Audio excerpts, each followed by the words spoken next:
Hello students and Jai Hind. I welcome you all to Magnet Brains competition, एक ऐसा platform जहां पे वेरियस कॉम्पिटिटिव एग्जामिनेशंस की प्रिपरेशन आप लोगों को एक्सक्लूसिवली फ्री ऑफ कॉस्ट करवाई जाती है। मतलब ये कि यहाँ कभी ऐसा नहीं होता कि किसी एग्जामिनेशन से रिलेटेड कुछ कंटेंट आपको एक्सेस करने के लिए मिले और उसके बाद आपसे ये बोला जाए कि भाई बचा हुआ कंटेंट अगर आपने देखना है तो या तो उसके लिए आपको किसी तरीके की कोई फीस देना पड़ेगी या फिर कोई पेड सब्सक्रिप्शन लेना पड़ेगा। ऐसा मैग्नेट ब्रेन्स में नहीं होता। मैग्नेट ब्रेन्स प्रतिबद्ध है आप लोगों तक सारा का सारा quality educational content exclusively free of cost लेकर आने के लिए, जिसकी मदद से आप लोग अपने एग्जामिनेशंस की प्रिपरेशन को कंफर्टेबली कर सकें, स्मूथली कर सकें एंड वेल गाइडेड डायरेक्शंस में कर सकें, कंफर्टेबली अपने एग्जामिनेशंस को क्रैक कर सकें, अच्छे अच्छे पदों पर पहुँचें, समाज में आपको सम्मान मिले, अच्छी प्रतिष्ठा मिले और साथ ही साथ जिन पोस्ट पर आप जाएं उस पर रहते हुए काम करें और देश की तरक्की और उन्नति में आप लोग अपना कंट्रीब्यूशन दें। यही मैग्नेट ब्रेन्स का ध्येय है और इसी को ध्यान में रखकर हम लोग आगे बढ़ रहे हैं। एंड इसी नोट पर हम भी अपने आज के सेशन की शुरुआत करेंगे। तो लास्ट सेशन में हम लोग पढ़ रहे थे जनरल स्टडीज़ में इंडियन पॉलिटी या फिर इंडियन पॉलिटी एंड गवर्नेंस, और उसमें हमारा जो टॉपिक चल रहा था उसका नाम था salient features of the constitution. इसके बेसिकली दो पार्ट्स हम लोगों ने करके अभी तक खत्म कर दिए हैं, या फिर जो इसके सेलिएंट फीचर्स हैं उसको हम लोगों ने दो पार्ट्स में अब तक पढ़ लिया है। 10 के करीब हमने अपने सेलिएंट फीचर्स जो है कॉन्स्टिट्यूशन के डिटेल में देख लिए हैं। आज उसी डिस्कशन को हम लोग आगे कंटिन्यू करेंगे और जो बचे हुए सेलिएंट फीचर्स हैं आज के सेशन में हम लोगों को कवर करने हैं। इंटरेस्टिंग सेशन रहने वाला है, कंटिन्यूएशन में है, तो आपको पता ही है कि हम लोग बेसिकली क्यों इस पर्टिकुलर ये जो टॉपिक है सेलिएंट फीचर इसको देख रहे हैं। इससे हमें समझ में आ रहा है, हमें जवाब मिल रहा है इस सवाल का कि भारत का संविधान आखिर अपने आप में यूनिक क्यों है। तो 10 एस्पेक्ट्स देख लिए हैं, बचे हुए एस्पेक्ट्स आज के सेशन में देखेंगे। Now without any further ado here we begin. चलें शुरू करते हैं। तो आज का जो हमारा सेशन है उसका जो पहला सेलिएंट फीचर कह लें, या फिर हमारा जो अब तक का डिस्कशन चला आ रहा था उसमें 10 तो हमने पढ़ ली है, तो 11वां फीचर कह लें, सेलिएंट जैसा भी आप कहना चाहें, वो जो फीचर है उसका नाम है सेक्युलर स्टेट, या फिर हमारे संविधान का एक और जो आपका सेलिएंट फीचर है वो है अपने आप में सेक्युलर स्टेट। सेक्युलर स्टेट से मतलब क्या है? भारत का जो संविधान है वो ये कहता है कि भाई इंडिया जो है वो स्टैंड करता है फॉर अ सेक्युलर स्टेट, या फिर यूं बोलूं कि भारत के संविधान ने भारत में एक सेक्युलर स्टेट की स्थापना की है। सेक्युलर स्टेट से मतलब यह है, या सेक्युलर स्टेट से मुराद यह है, सेक्युलर स्टेट जब हम बोलते हैं कि भारत के संविधान ने इंडिया को एक सेक्युलर स्टेट बनाया है, इसका मतलब यह है कि भारत सरकार, भारत गणराज्य, भारत का शासन या भारत का प्रशासन किसी एक रिलीजन को किसी दूसरे रिलीजन के ऊपर तरजीह नहीं देता। जैसे पाकिस्तान की बात की जाए तो पाकिस्तान एक रिलीजन की बुनियाद पर बना है, तो पाकिस्तान ये बोलता है कि मैं हर चीज में जो है एक पर्टिकुलर रिलीजन को ध्यान में रखकर जो है अपने नियम कायदे बनाऊंगा, हर चीज में जो है मैं उस रिलीजन को तरजीह दूंगा। ठीक इसी तरह से अगर आप सऊदी अरब में चले जाओगे तो वो एक आपका पूरा का पूरा एक जो आपका वो एक रिलीजन के ऊपर बेस्ड आपका देश है। इजराइल में आप चले जाओगे तो वो एक रिलीजन के ऊपर आपका बेस्ड देश है। इस तरीके से कई सारे आपके जो देश वगैरह हैं जो रिलीजन के ऊपर बेस्ड हैं, या फिर वो खुलकर बोलते हैं कि हम फलाने रिलीजन को जो है दूसरे रिलीजन के ऊपर तरजीह देते हैं, या फिर हमारे यहाँ इस रिलीजन को जो है प्रायोरिटी दी गई है। कई लोग कई सारे आपके जो है इस तरीके के देश वगैरह आपको देखने को मिलते हैं। भारत उन देशों की कैटेगरी में नहीं आता, याद रखिएगा, भारत उन सारे देशों की कैटेगरी में नहीं आता। भारत ये बोलता है हमारे यहां ऐसा नहीं हो सकता। हमारा संविधान ये कहता है कि भारत का जो शासन है, भारत का जो इंडियन स्टेट है, शासन प्रशासन है, वो किसी एक रिलीजन को किसी दूसरे रिलीजन के ऊपर ना तो तरजीह देगा, ना भारत का जो देश है उसका कोई अपना ऑफिशियल रिलीजन होगा। जैसे पाकिस्तान का अपना एक ऑफिशियल रिलीजन है, सऊदी अरब का अपना एक ऑफिशियल रिलीजन है, इसी तरीके से आपके अलग अलग जो कई सारी कंट्रीज वगैरह हैं उनके अपने अपने अलग ऑफिशियल रिलीजन वगैरह हैं। इजराइल का अपना एक ऑफिशियल रिलीजन है। ऐसे अलग अलग जो देश हैं उनके अपने अपने ऑफिशियल रिलीजन हैं। इसका मतलब वो पर्टिकुलर रिलीजन को दूसरे रिलीजन पर तरजीह देंगे, या फिर उनके नियम कायदे या उनकी जिंदगी जीने का जो तरीका है उसमें वो रिलीजन डिक्टेट करेगा। उस रिलीजन का जो है प्रभाव आपको ज्यादा मात्रा में देखने को मिलेगा। भारत सरकार या फिर भारत का जो शासन प्रशासन है वो इस तरीके की चीजें नहीं कर सकता, इस तरीके की चीजें नहीं करता। क्यों? क्योंकि हमारा देश सेक्युलर है, और सेक्युलर का मतलब क्या है? हम ऐसे ना हमारे देश के शासन का या हमारे प्रशासन का, ना हमारी सरकार का कोई ऑफिशियल रिलीजन है, पहली चीज, ना आपका हमारा जो शासन प्रशासन है वो किसी एक रिलीजन के ऊपर किसी दूसरे रिलीजन को तरजीह देगा। अब ये जो कॉन्स्टिट्यूशन, ये जो प्रोविजंस वगैरह हैं भारत के संविधान में कई सारे, जिनके बारे में भी थोड़ी सी बातचीत करेंगे, उससे भी आपको एक बात समझ में आएगी कि भारत का संविधान जो है वो सेक्युलर क्यों है, या फिर भारत के संविधान का जो सेक्युलर कैरेक्टर है, कहीं ना कहीं अभी जो प्रावधान हम लोग देखना शुरू करेंगे उससे आपको समझ में आएगा। जैसे सबसे पहले तो एक 42nd कॉन्स्टिट्यूशनल अमेंडमेंट एक्ट जो 1976 में किया गया था, 42वां संविधान संशोधन 42nd कॉन्स्टिट्यूशनल अमेंडमेंट एक्ट, ये कब किया गया था? 1976 में। 1986 का ये इमरजेंसी में किया गया जो ये संशोधन था, इसने बहुत से बदलाव किए थे संविधान में।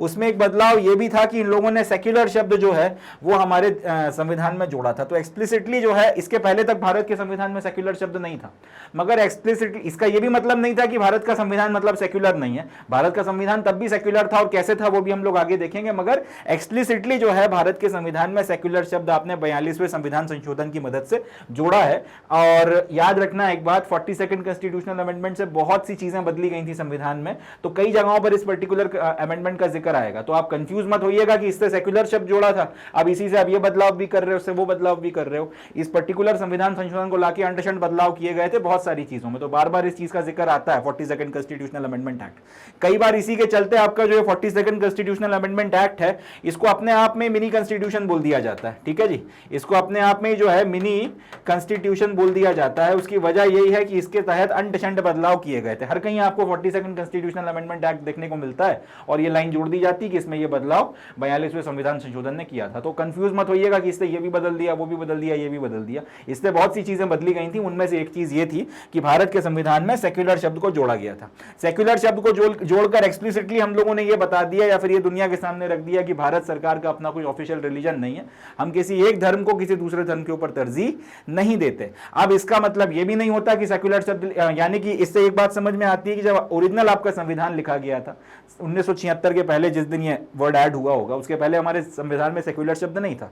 बात सही है, नहीं था, मगर इसका यह भी मतलब नहीं है कि हमारा संविधान सेक्युलर नहीं था, या फिर हमारे देश में उसके पहले तक सेक्युलरिज्म फॉलो नहीं हो रहा था। ठीक है जी, भारत का जो प्रियम्बल था, सेक्युलर शब्द जुड़ने के पहले भी जो है आपके हर एक नागरिक को यह इजाजत देता था कि भाई जिस तरीके का रिलीजन मानना है मानो, जिस चीज में भरोसा करना है करो, जैसे पूजा पाठ करनी है करो, नहीं करना है तो मत करो, तुम्हारी मर्जी, तुम्हें पूरी आजादी है, तुम्हें पूरी छूट है। जब आप अपने देश के हर नागरिक को उसका धर्म देखे बिना, उसकी जाति देखे बिना, उसकी भाषा देखे बिना, उसका जो भी है कोई और बैकग्राउंड का एस्पेक्ट या पहलू देखे बिना ये पूरी आजादी दे रहे हो कि जो मानना है मानो, मानना है तो मानो, नहीं मानना है तो मत मानो, जिस रिलीजन में बिलीव करना है करो, जैसी पूजा पद्धति को फॉलो करना है करो, अपनी स्पिरिचुअलिटी आप जैसे करना चाहते हो कर सकते हो, आपको पूरी इजाजत है। ये तब भी लिखा हुआ था आपके संविधान में जब संविधान में सेक्युलर शब्द नहीं ऐड किया गया था। तो ये अपने आप में एक और इंडिकेशन है कि भारत के संविधान में भले ही सेक्युलर शब्द ना हो, मगर भारत का संविधान पहले दिन से, जिस दिन से लागू हुआ उस दिन से सेक्युलरिज्म को अपहोल्ड करके रखे हुए।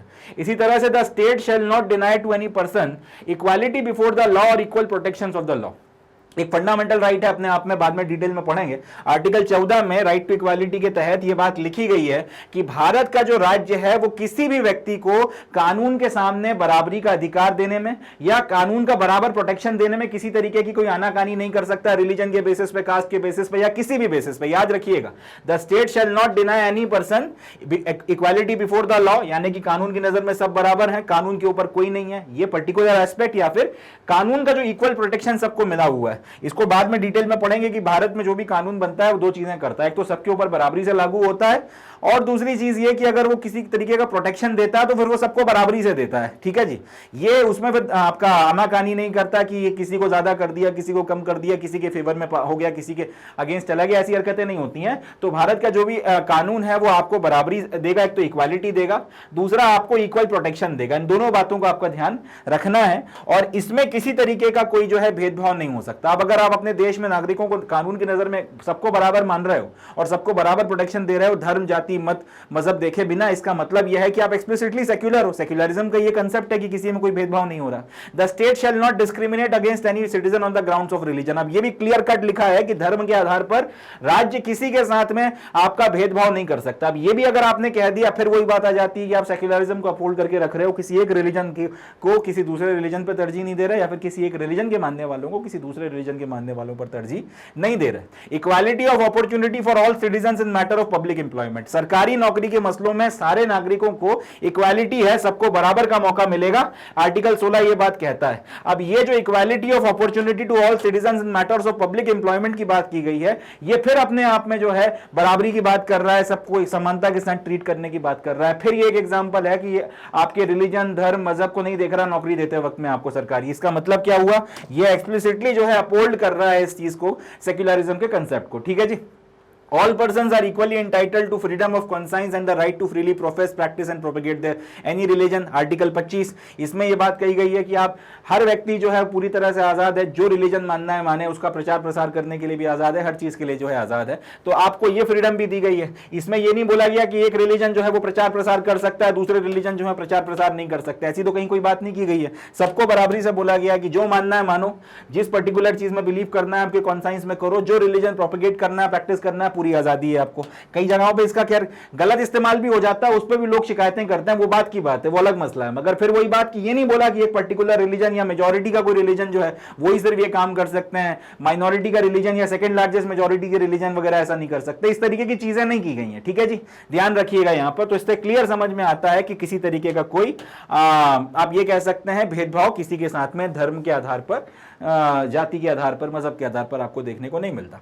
एवरी रिलीजियस डिनोमिनेशन और any of its section shall have the rights to manage its religious affairs. अब हर एक रिलीजन को के आपके मानने वाले जो लोग हैं, रिलीजन का जो एक समूह है, हर एक आपके धर्म के मानने वाले लोगों का जो समूह है, अब समूह है तो फिर वो अपने साथ में अपने पूजा स्थल वगैरह भी बनाएंगे। इनको पूरी आजादी है, इनको पूरी आजादी है कि अपने पूजा स्थल वगैरह जो हैं उन पूजा स्थलों को ये खुद मैनेज करें, सरकार उसमें दखल अंदाजी नहीं करेगी, ये अपने हिसाब से जो है चला सकते हैं, ठीक। इसी तरीके से किसी व्यक्ति को आप किसी रिलीजन के प्रमोशन के लिए आप टैक्स वगैरह देने पे मजबूर नहीं कर सकते, ये भी एक बात है। No person shall be compelled to pay any taxes for the promotion of a particular religion. इसी तरह से no religious institution shall be provided in any educational institution maintained by the state. यानी कि सरकारी जो आपका स्कूल वगैरह चल रहे हैं, सरकारी इंस्टीट्यूशन वगैरह जो चल रहे हैं, उसमें किसी तरीके की कोई धार्मिक शिक्षा वगैरह नहीं दी जा सकती। अब ये सारी की सारी बातें, ये सारे के सारे प्रावधान क्या बोल रहे हैं? फिर एक ही बात चिल्ला चिल्ला के कह रहे हैं कि भारत का संविधान पहले दिन से सेक्युलर है। जब सेक्युलर शब्द नहीं डाला गया था तब भी सेक्युलर था, और सेक्युलर शब्द डाल दिया गया, उसके बाद तो खैर एक्सप्लिसिटली क्लियर हो गया कि सेक्युलर है ही। इसके बाद में any section of citizen shall have the right to conserve its distinct language, script और कल्चर। अब कोई भी आपका अगर नागरिकों का समूह है जिसका अपना खुद का कोई डिस्टिंक्ट लैंग्वेज है, अपनी खुद की कोई स्क्रिप्ट है, अपना खुद का कोई कल्चर है, उसको भी आर्टिकल 29 जो है पूरी इजाजत देता है कि आप उसको कंजर्व कर सकते हो, प्रिजर्व कर सकते हो, कोई आपको ये करने से रोक नहीं सकता। अब इस तरीके के लोग जिनकी अपनी खुद की कोई डिस्टिंक्ट भाषा है, कोई कल्चर है, कोई लैंग्वेज, इसका मतलब वो अपने आप में बाय डिफॉल्ट एक माइनॉरिटी हो गए। अब यहां माइनॉरिटियों को अगर ये आजादी दी जा रही है, इसका फिर वही मतलब निकल कर आता है जो मैं बार बार कम से कम 5 बार कह चुका हूं अभी तक कि भाई किसी तरीके का कोई भेदभाव जो है नहीं किया जा रहा है, सेक्युलरिज्म जो है उसको अपहोल्ड किया जा रहा है, इन प्रैक्टिस जो है अपहोल्ड किया जा रहा है। All minorities shall have the right to establish and administer educational institutions of their choice. हर एक जो माइनॉरिटी है उसके पास में ये राइट है कि वो अपने खुद के एजुकेशनल इंस्टीट्यूशंस बना सकता है और उसमें अपने धर्म से रिलेटेड शिक्षा वगैरह अगर देना चाहे तो वो दे सकता है। आर्टिकल 30 आपको ये पावर देता है। And that state shall endeavour to secure for all the citizens a uniform civil code. अब आर्टिकल 44 में ये लिखा है कि राज्य सही वक्त आने पर सारे नागरिकों के ऊपर एक यूनिफॉर्म सिविल कोड लाएगा ताकि उनके साथ में आपके साथ सिविल मैटर्स वगैरह, पर्सनल लॉज वगैरह के मैटर्स में बराबरी का ट्रीटमेंट किया जा सके। अब ये सारी की सारी चीजें क्या बताती हैं? यही बताती हैं कि आपका जो कंसेप्ट है सेक्युलरिज्म का वो एक्सप्लिसिट है और हिंदुस्तान में काफी लंबे वक्त से फॉलो हो रहा है। चलें आगे देखते हैं। तो अभी तक जितनी भी बातचीत अपन ने करी इससे अपने को एक बात समझ में आती है कि भारत का जो संविधान है, जब इसमें सेक्युलर शब्द डाला गया तब भी, और जब इसमें सेक्युलर शब्द नहीं था 1976 के 42nd कॉन्स्टिट्यूशनल अमेंडमेंट के पहले, तब भी उसके प्रावधानों को पढ़ के अपने को एक बात समझ में आती है कि भारत में सेक्युलरिज्म का मतलब है किसी के साथ कोई भेदभाव नहीं करना, सबको बराबरी से ट्रीट करना, इक्वालिटी के साथ में ट्रीट करना। एक तरीके से ये हमने अपना खुद का कंसेप्ट बना लिया है। हमारे सेक्युलरिज्म का जब भी मतलब उठता है, या फिर इस तरह से बोलूँगा जब बात उठेगी इंडियन सेक्युलरिज्म की या फिर भारत के इंडियन कॉन्स्टिट्यूशन में जो सेक्युलरिज्म है उसकी, तो फिर इस तरीके से उसको डिफाइन किया जाता है। मगर सेक्युलरिज्म जो बेसिकली आपका वेस्टर्न कंसेप्ट है, सेक्युलरिज्म जो है वो बेसिकली आपका वेस्टर्न कंसेप्ट है, वो इस तरीके से अपने आप को डिफाइन नहीं करता, या इस तरह से बोलना चाहिए कि जो वेस्टर्न सेक्युलरिज्म है उसको आप इस तरह से परिभाषित नहीं करते जिस तरीके से अभी हम लोगों ने भारत के सेक्युलरिज्म की बातचीत करी है। वेस्ट में जब सेक्युलरिज्म की बात उठती है या फिर जो वेस्टर्न कंसेप्ट है सेक्युलरिज्म का, खास तौर पे आप फ्रांस की बात कर सकते हैं क्योंकि ये वहीं से जो है खास तौर पे इसने पकड़ा था, इसने एक्सेलरेशन पकड़ा था और उसके बाद में फिर सब लोगों ने इस कंसेप्ट को उठाया है। वेस्टर्न जो कंसेप्ट है आपके सेक्युलरिज्म का, वो ये बोलता है कि भाई पूरी तरीके से आपका जो रिलीजन है, यानी यानी कि आपकी जो चर्च है और आपका जो स्टेट है यानी कि जो आपकी पॉलिटिक्स है उसके बीच में कंप्लीट सेपरेशन होगा। उसके बीच में ना तो कोई गठजोड़ हो सकता है और ना ये एक दूसरे के साथ किसी तरीके से कोऑपरेट कर सकते हैं। मतलब ये कि जो चर्च है या फिर जो आपका धर्म है या फिर जो धर्म चलाने वाला इंस्टीट्यूशन है वो किसी तरीके से आपका जो शासन करने वाले लोग हैं, चाहे राजा है, चाहे सरकार है, प्रधानमंत्री है, कोई भी है, उनको ना तो वो इन्फ्लुएंस कर सकते हैं, ना उनका वो फेवर कर सकते हैं, ना वो उनको धमकी दे सकते हैं, ना वो उनको ब्लैकमेल कर सकते हैं, ना उनके सामने कोई और वो बात कर सकते हैं। उनको सेक्युलर जो आपका चर्च है या जो आपका, या फिर इस तरह से बोलना चाहिए कि आपका जो रिलीजन का जो इंस्टीट्यूशन है जिसके लिए चर्च शब्द इस्तेमाल किया जा रहा है वो किसी तरीके से सरकार में, पॉलिटिक्स में, शासन में, प्रशासन में दखल अंदाजी नहीं कर सकता। इसी तरीके से जब तक कोई गलत काम नहीं हो रहा है चर्च में, चर्च से मेरा मतलब फिर एक आपका ईसाई संप्रदाय की मैं चर्च की बात नहीं कर रहा हूं, चर्च यहां पे इस्तेमाल किया गया धार्मिक संस्था के नाम पर। तो धार्मिक संस्था में अगर कोई गलत काम नहीं हो रहा, अगर चर्च में कोई गलत काम नहीं हो रहा, कोई अगर गैर कानूनी काम नहीं हो रहा, तो स्टेट भी जो है जनरली रिलीजन के मैटर में दखल अंदाजी नहीं करेगा। तो दोनों तरफ से जो है गठजोड़ आपका नहीं बन सकता, दोनों एक दूसरे से कंप्लीटली दूर हैं।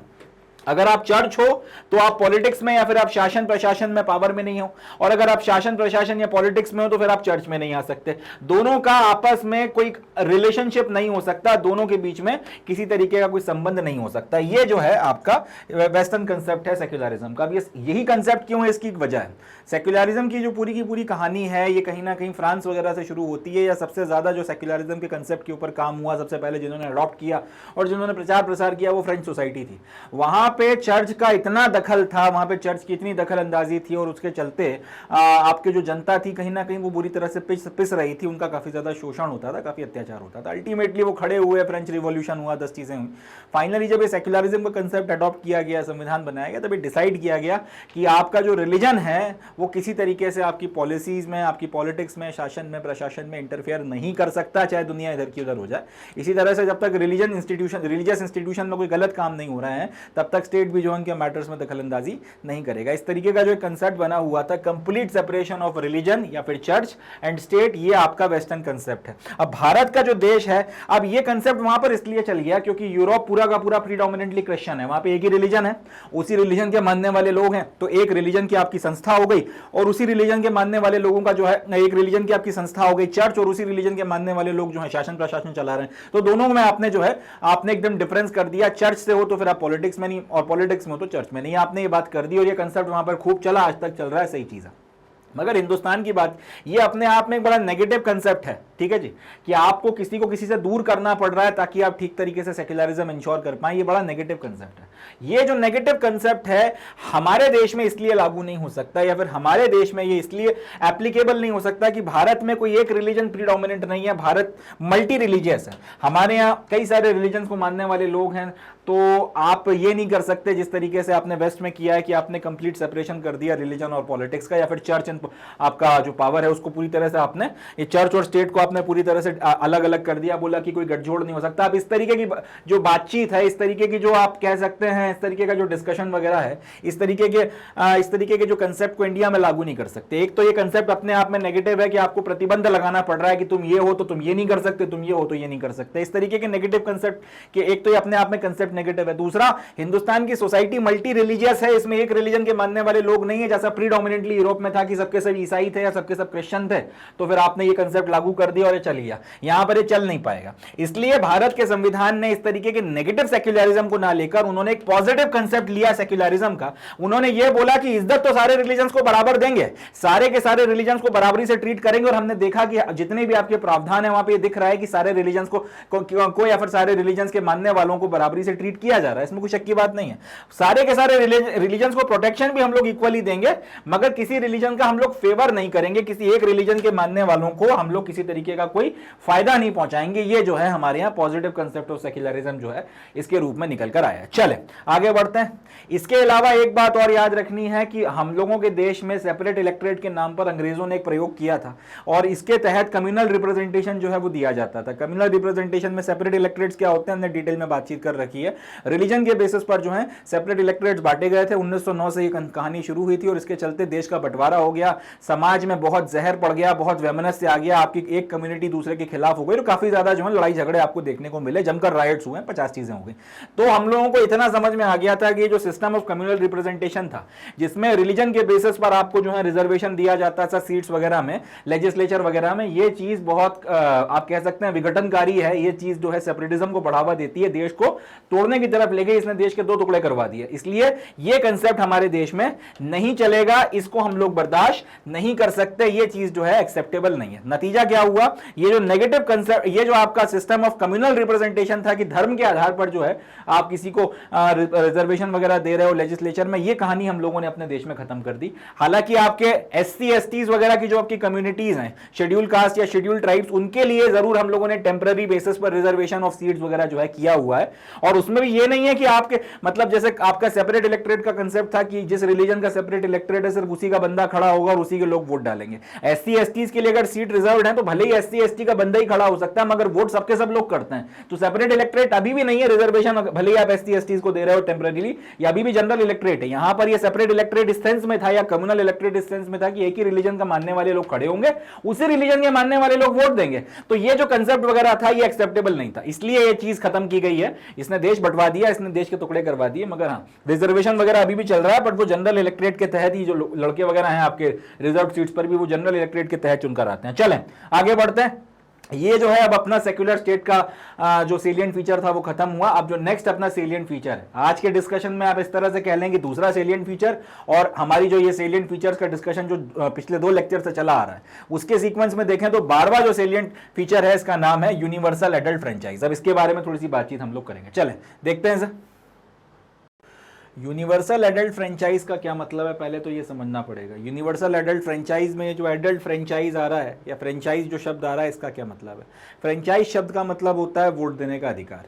एडल्ट फ्रेंचाइज का मतलब हो जाता है जो एडल्ट्स हैं उनको आपने वोट देने का अधिकार दिया हुआ है। और यूनिवर्सल एडल्ट फ्रेंचाइज का मतलब है कि आपके देश में जितने भी आपके एडल्ट्स वगैरह हैं, जो नागरिक हैं आपके जितने भी एडल्ट नागरिक वगैरह हैं, वो सबके सब वोट दे सकते हैं। अब यूनिवर्सल एडल्ट फ्रेंचाइज अपने आप में किस तरह से एक सेलिएंट फीचर है और किस तरह से हिंदुस्तान के संविधान को डिस्टिंग्विश करता है, थोड़ा सा देखते हैं। इंडिया का जो कॉन्स्टिट्यूशन है उसने यूनिवर्सल एडल्ट फ्रेंचाइज यानी कि आपने जितने भी नागरिक हैं जो एडल्ट हैं उन सबके पास में वोट करने का अधिकार है, इसको बेसिस बनाया है अपने देश में इलेक्शंस का। जो लोकसभा के इलेक्शंस होते हैं और जो स्टेट की लेजिस्लेटिव असेंबलीज के इलेक्शंस होते हैं, दोनों के लिए।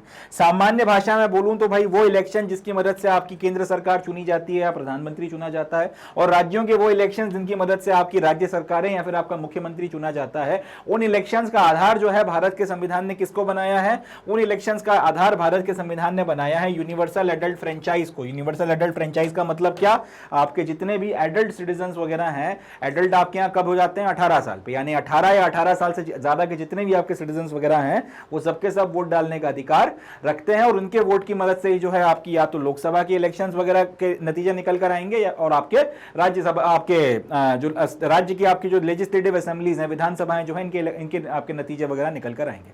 मतलब यह कि 18 साल या 18 साल से ज्यादा का हर वो नागरिक जो जिसके हर वो जो भारत का नागरिक है या हर वो व्यक्ति जो 18 साल या 18 साल से ज्यादा का और भारत का नागरिक है, उसके पास में वोट करने का राइट है। और इसमें किसी तरीके का कोई डिस्क्रिमिनेशन नहीं किया गया किसी भी आधार पे, caste, race, religion, sex, literacy, wealth या सो ऑन, किसी भी आधार पर जो है वोट करने का अधिकार नहीं। आप चाहे अंबानी हो, चाहे आप अडानी हो, चाहे आप देश के प्रधानमंत्री हो, चाहे आप देश के राष्ट्रपति हो, चाहे आप देश के एक सामान्य इंसान हो, कोई फर्क नहीं पड़ता। सबको जो है अगर आप 18 साल के हैं, 18 साल से ज्यादा के हैं, तो सबको जो है वोट करने का अधिकार मिला हुआ है और सब एक ही वोट डाल सकते हैं। इस मामले में सबके सब बराबर हैं, किसी के साथ में कोई डिस्क्रिमिनेशन नहीं किया गया। भारत के राष्ट्रपति से लेकर भारत के सबसे आपके गरीब से गरीब व्यक्ति तक को जो है, जो 18 साल या 18 साल से ज्यादा तक का, उसको वोट करने का राइट है और उसमें किसी तरीके का कोई डिस्क्रिमिनेशन किसी के साथ में नहीं किया गया। एक बात का ध्यान रखना है कि जब कानून लागू हुआ था तब ये जो यूनिवर्सल एडल्ट फ्रेंचाइज था, इसमें वोट देने की आयु जो थी वो 21 साल हुआ करती थी। इंपॉर्टेंट है, ध्यान रखिएगा,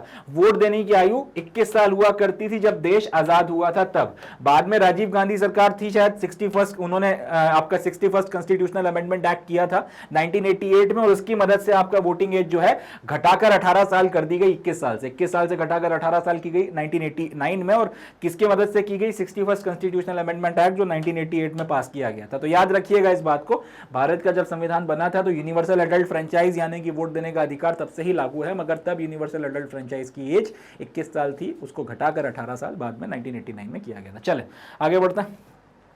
अब ये जो यूनिवर्सल एडल्ट फ्रेंचाइज का कंसेप्ट था, यानी कि भारत जिस दिन आपका आज़ाद हुआ है, या फिर इस तरह से बोलेंगे भारत में जब आपका संविधान लागू हुआ, तभी जो है आपने सारे के सारे नागरिकों को उनकी किसी भी चीज़ का डिस्क्रिमिनेशन किए बिना सबको जो है वोट देने का अधिकार दे देना, जो एडल्ट वगैरह हैं। ये अपने आप में एक बहुत बोल्ड एक्सपेरिमेंट था। ये इस सेंस में बोल्ड एक्सपेरिमेंट था कि फ्रांस में 1942 आते आते अपनी महिलाओं को जो है वोट करने का अधिकार नहीं दिया था, जबकि उनके यहाँ डेमोक्रेसी काफ़ी वक्त से चली आ रही थी। ब्रिटेन में सबसे पहले वोट डालने का अधिकार सिर्फ आप कह सकते हैं अपर क्लास के लोगों का था, उसके बाद में फिर वर्किंग क्लास के लोगों को मिला, उसके बाद में फिर दूसरे लोगों को मिला, और महिलाओं को उसके भी बाद में दिया गया।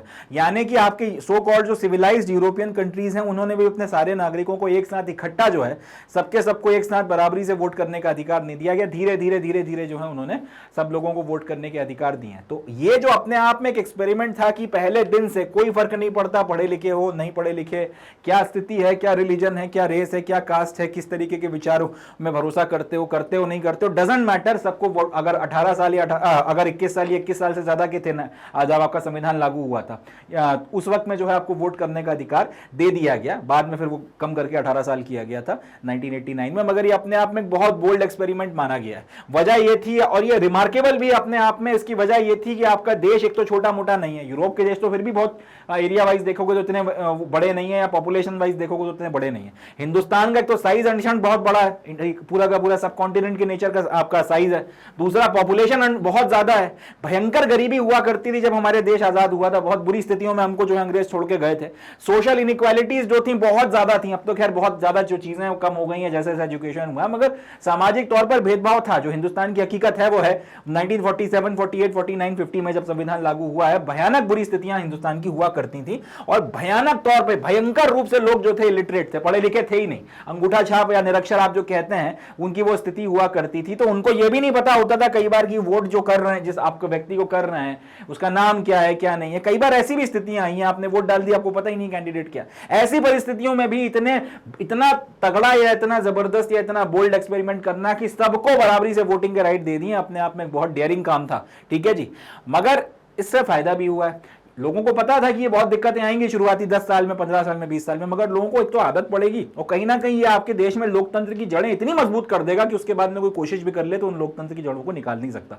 आज वही हुआ हिंदुस्तान में, इस बोल्ड एक्सपेरिमेंट की मदद से डेमोक्रेसी हमारे खून में बहती है। हमारे देश में भी एक तसव्वुर करना नामुमकिन सी बात है कि एक दिन कोई राजा आ जाएगा, आके हम पे बैठ जाएगा और राज करने लगेगा। हमारे यहाँ कम से कम इस बात पे अब लोग जो है एकमत हो गए, राजे रजवाड़ों के दिन गए। भले हिंदुस्तान में हजारों सालों तक का आपका इतिहास रहा और राजा महाराजाओं का, अब जनता का शासन है, इलेक्शन जीतना पड़ेगा, वोट लेना पड़ेंगे, और उसके बाद ही जो है आपको शासन करने का मौका मिलेगा, और वो भी हमेशा के लिए नहीं, एक टाइम लिमिट के लिए। डेमोक्रेसी जो इतनी मजबूत हो गई है कि भारत के हिंदुस्तानियों के रगों में अब जो है लोकतंत्र बहता है, उसके पीछे कहीं ना कहीं ये बहुत बोल्ड एक्सपेरिमेंट अपने आप में जिम्मेदार था। इसके साथ साथ एक चीज ये भी है कि इसने आपकी डेमोक्रेसी को घर घर तक पहुंचा दिया। अब आपके पास में कुछ भी हो या ना हो, डजेंट मैटर, मगर आपके पास में वोट डालने का राइट था, और कहीं ना कहीं इस राइट का इस्तेमाल जनता ने फिर जमकर किया भी है। इसकी मदद से आपकी सेल्फ रिस्पेक्ट बढ़ी है, अपनी प्रेस्टीज जो है कॉमन आदमी की बढ़ी है कि मेरे वोट के दम पर जो है तुम चुनकर जाते हो, मैं तुम्हारा नौकर नहीं हूं, तुम मेरे सेवक हो। ये जो एक माइंडसेट था कि आप मेरे शासक नहीं हो, आप जो है मेरे सेवक हो, जो नेता वगैरह हैं इसके लिए जो ये कंसेप्ट वगैरह जो है यहाँ से डेवलप होना आपका शुरू हुआ है। कहीं ना कहीं इसने लोगों की सेल्फ रिस्पेक्ट और सेल्फ एस्टीम को बढ़ाया है। मैं ये नहीं कहूंगा कि 4 दिन में बदलाव आ गया, मगर हाँ 70-75 साल में आप देखोगे तो भारत जो था और भारत जो है, भारत का वोटर जब वो जो था और भारत का वोटर जो आज है, फर्क आपको क्लियर कट नजर आता है, आपको जो है क्लियर कट वो चीज दिखती है। साथ ही साथ इसने कहीं ना कहीं प्रिंसिपल ऑफ इक्वालिटी को उठा के रखा। वही बात मैंने कही कि आप चाहे अंबानी हो, अडानी हो, चाहे आप एक सामान्य ठेला चलाने वाले हो, सड़क पे वोट आप एक ही कर सकते हो, 2 वोट नहीं करने को मिलेंगे क्योंकि आपके पास बिलियंस ऑफ रुपीज हैं और सारी चीजें हैं, ऑल दैट। तो ये जो कहे कहीं ना कहीं आपको एक इक्वालिटी जो है उस पे लाके खड़ा करता है, कहीं ना कहीं जो है आपको बराबरी के प्रिंसिपल ऑफ इक्वालिटी को जो है अपहोल्ड करता है। इसके बाद में कहीं ना कहीं ये माइनॉरिटीज को जो है इंश्योर करता है कि वो अपने इंटरेस्ट वगैरह को प्रोटेक्ट कर सकते हैं। हालांकि इसका क्रिटिसिज्म भी होता है, इसका मतलब ये हुआ कि आप ब्लॉक वोटिंग वगैरह जो है उसको प्रमोट कर रहे हो, तो ये पॉइंट क्रिटिसाइज भी होता है, मगर कहीं ना कहीं माइनॉरिटीज को ये इनेबल भी करता है कि वो अपने इंटरेस्ट वगैरह को प्रोटेक्ट कर सकती हैं।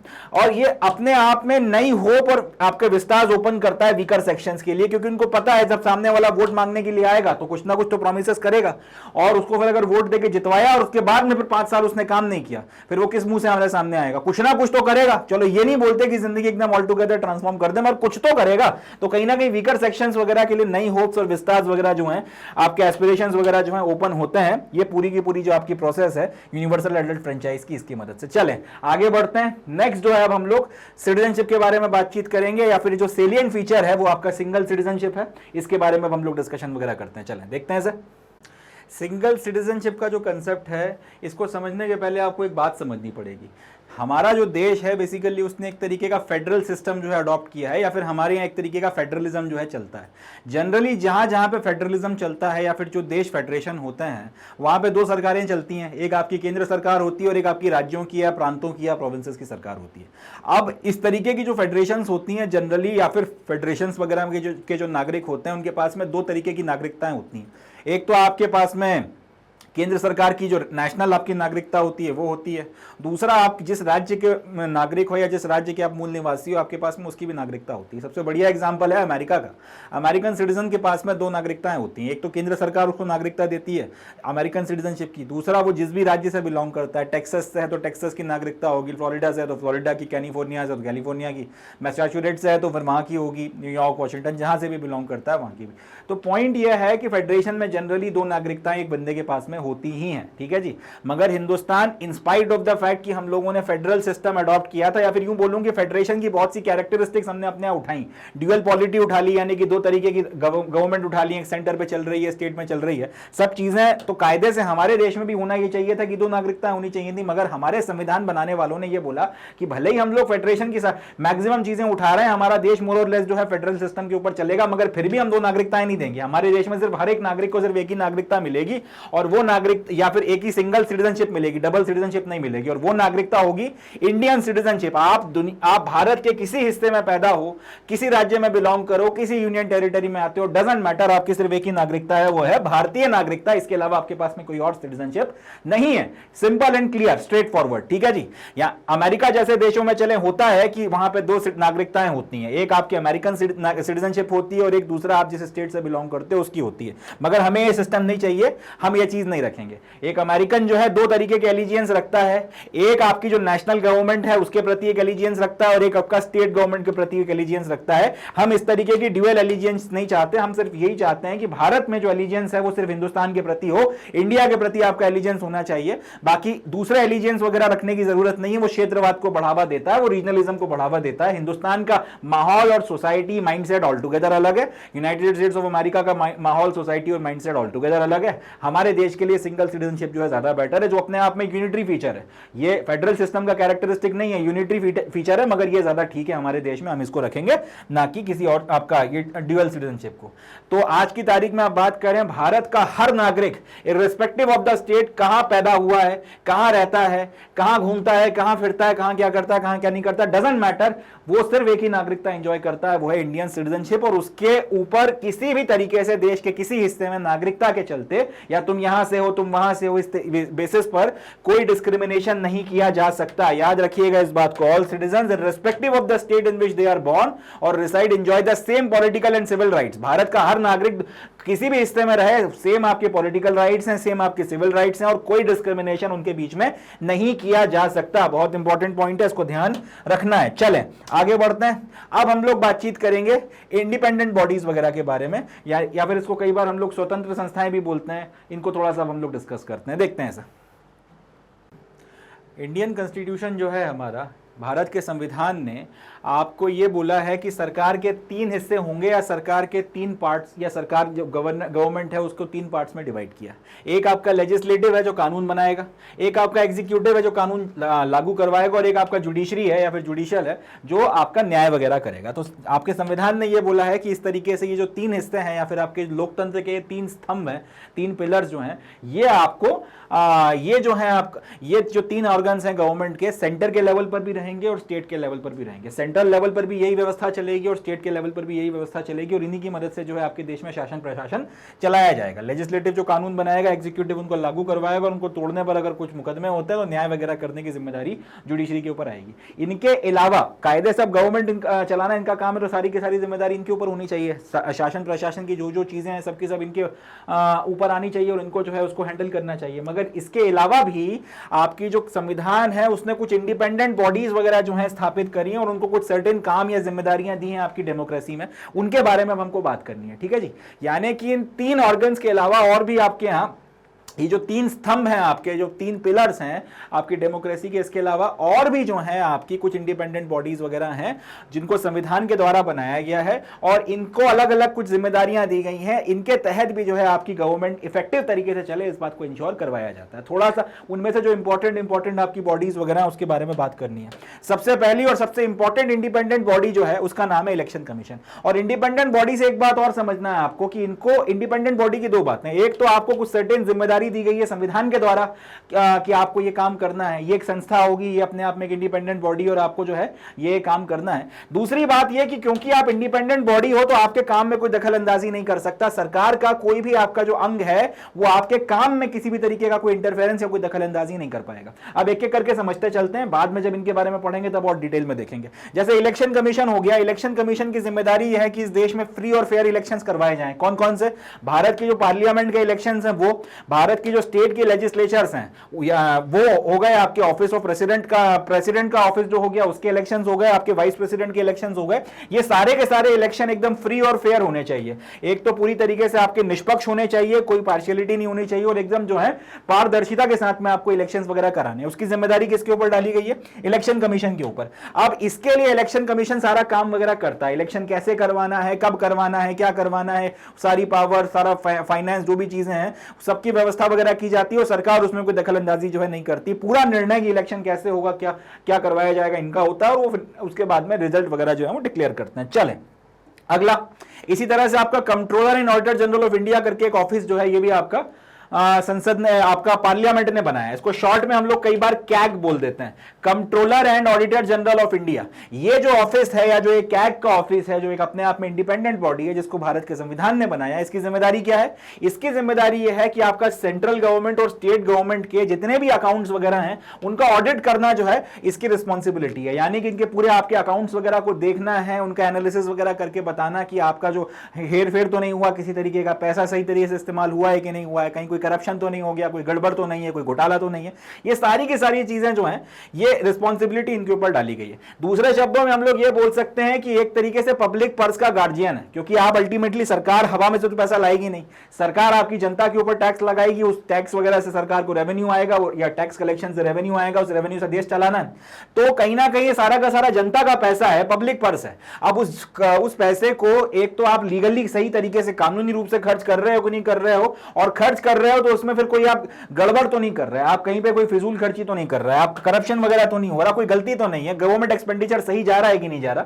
ये सारी की सारी चीजें देखने की जिम्मेदारी या इंश्योर करने की जिम्मेदारी कैग की होती है और इसलिए फिर इसका जो काम है उसमें कोई दखल अंदाजी नहीं कर सकता। इनफैक्ट जो कैग है उसी की रिपोर्ट के चलते भारत में बहुत बड़े बड़े घोटाले जो है निकल कर आए हैं और उसके चलते फिर आपका सरकार ने जो है उनके ऊपर काफी सरकार को कई बार जो है आपका क्रिटिसिज्म का भी शिकार होना पड़ा। सरकार ने कई बार फिर काफी लोगों के खिलाफ एक्शन लिए और कई बार सुप्रीम कोर्ट ने भी जो है फिर कई लोगों के खिलाफ एक्शंस वगैरह लिए हैं कैग की रिपोर्ट्स वगैरह के ऊपर। बाद में जब हम लोग कैग को पढ़ेंगे तब इसके बारे में भी डिटेल में बातचीत करेंगे, तब और ज्यादा इसको हम लोग आराम से देखेंगे। अगली आपकी इंडिपेंडेंट बॉडी आती है UPSC, union public service commission. UPSC या फिर यूनियन पब्लिक सर्विस कमीशन क्या करती है? ये एग्जामिनेशंस कंडक्ट करती है ऑल इंडिया सर्विसेज वगैरह में रिक्रूटमेंट के लिए। ऑल इंडिया सर्विसेज कौन सी होती हैं? Indian administrative service, Indian police service और इंडियन फॉरेस्ट सर्विस। याद रखिएगा, कई लोग आपका इंडियन फॉरेन सर्विस समझेंगे ऐसे। Indian foreign service all India service नहीं है, वो क्लास 1 की सर्विस है, मगर ये ऑल इंडिया सर्विसेज कहलाती हैं। Indian administrative service, police service और इंडियन फॉरेस्ट सर्विस, जिसको कई बार हम लोग हिंदी में भारतीय वन सेवा भी बोलते हैं। ये 3 आपकी ऑल इंडिया सर्विसेज हैं। इसके अलावा जितनी भी आपकी हायर सेंट्रल सर्विसेज होती हैं, ग्रेड ए की जितनी भी आपकी या फिर जो क्लास 1 की आपकी जो सर्विसेज होती हैं, उन सबके ऊपर आपका एग्जाम वगैरह कंडक्ट कराना यूपीएससी की जिम्मेदारी होती है और यूपीएससी का एग्जाम वगैरह कंडक्ट करवा के रिक्रूटमेंट वगैरह करवाता है। इसके उसके अलावा प्रेसिडेंट को अगर आपका अगर किसी ऑफिसर के ऊपर कोई डिसिप्लिनरी एक्शन लेना है तो उसको लेकर भी एडवाइस करने की जिम्मेदारी जो है यूपीएससी के ऊपर डाली गई है। प्रेसिडेंट ने अगर बोला है कि भाई फलाने फलाने डिसिप्लिनरी एक्शन लेने हैं, अनुशासनात्मक कार्रवाई करनी है, उसके लिए आपकी क्या सलाह है, क्या करना चाहिए क्या नहीं करना चाहिए, उस पर फिर जो है इनकी सलाह वगैरह मांगी जाती है और इनकी सलाह के अनुसार फिर एक्ट किया जाता है।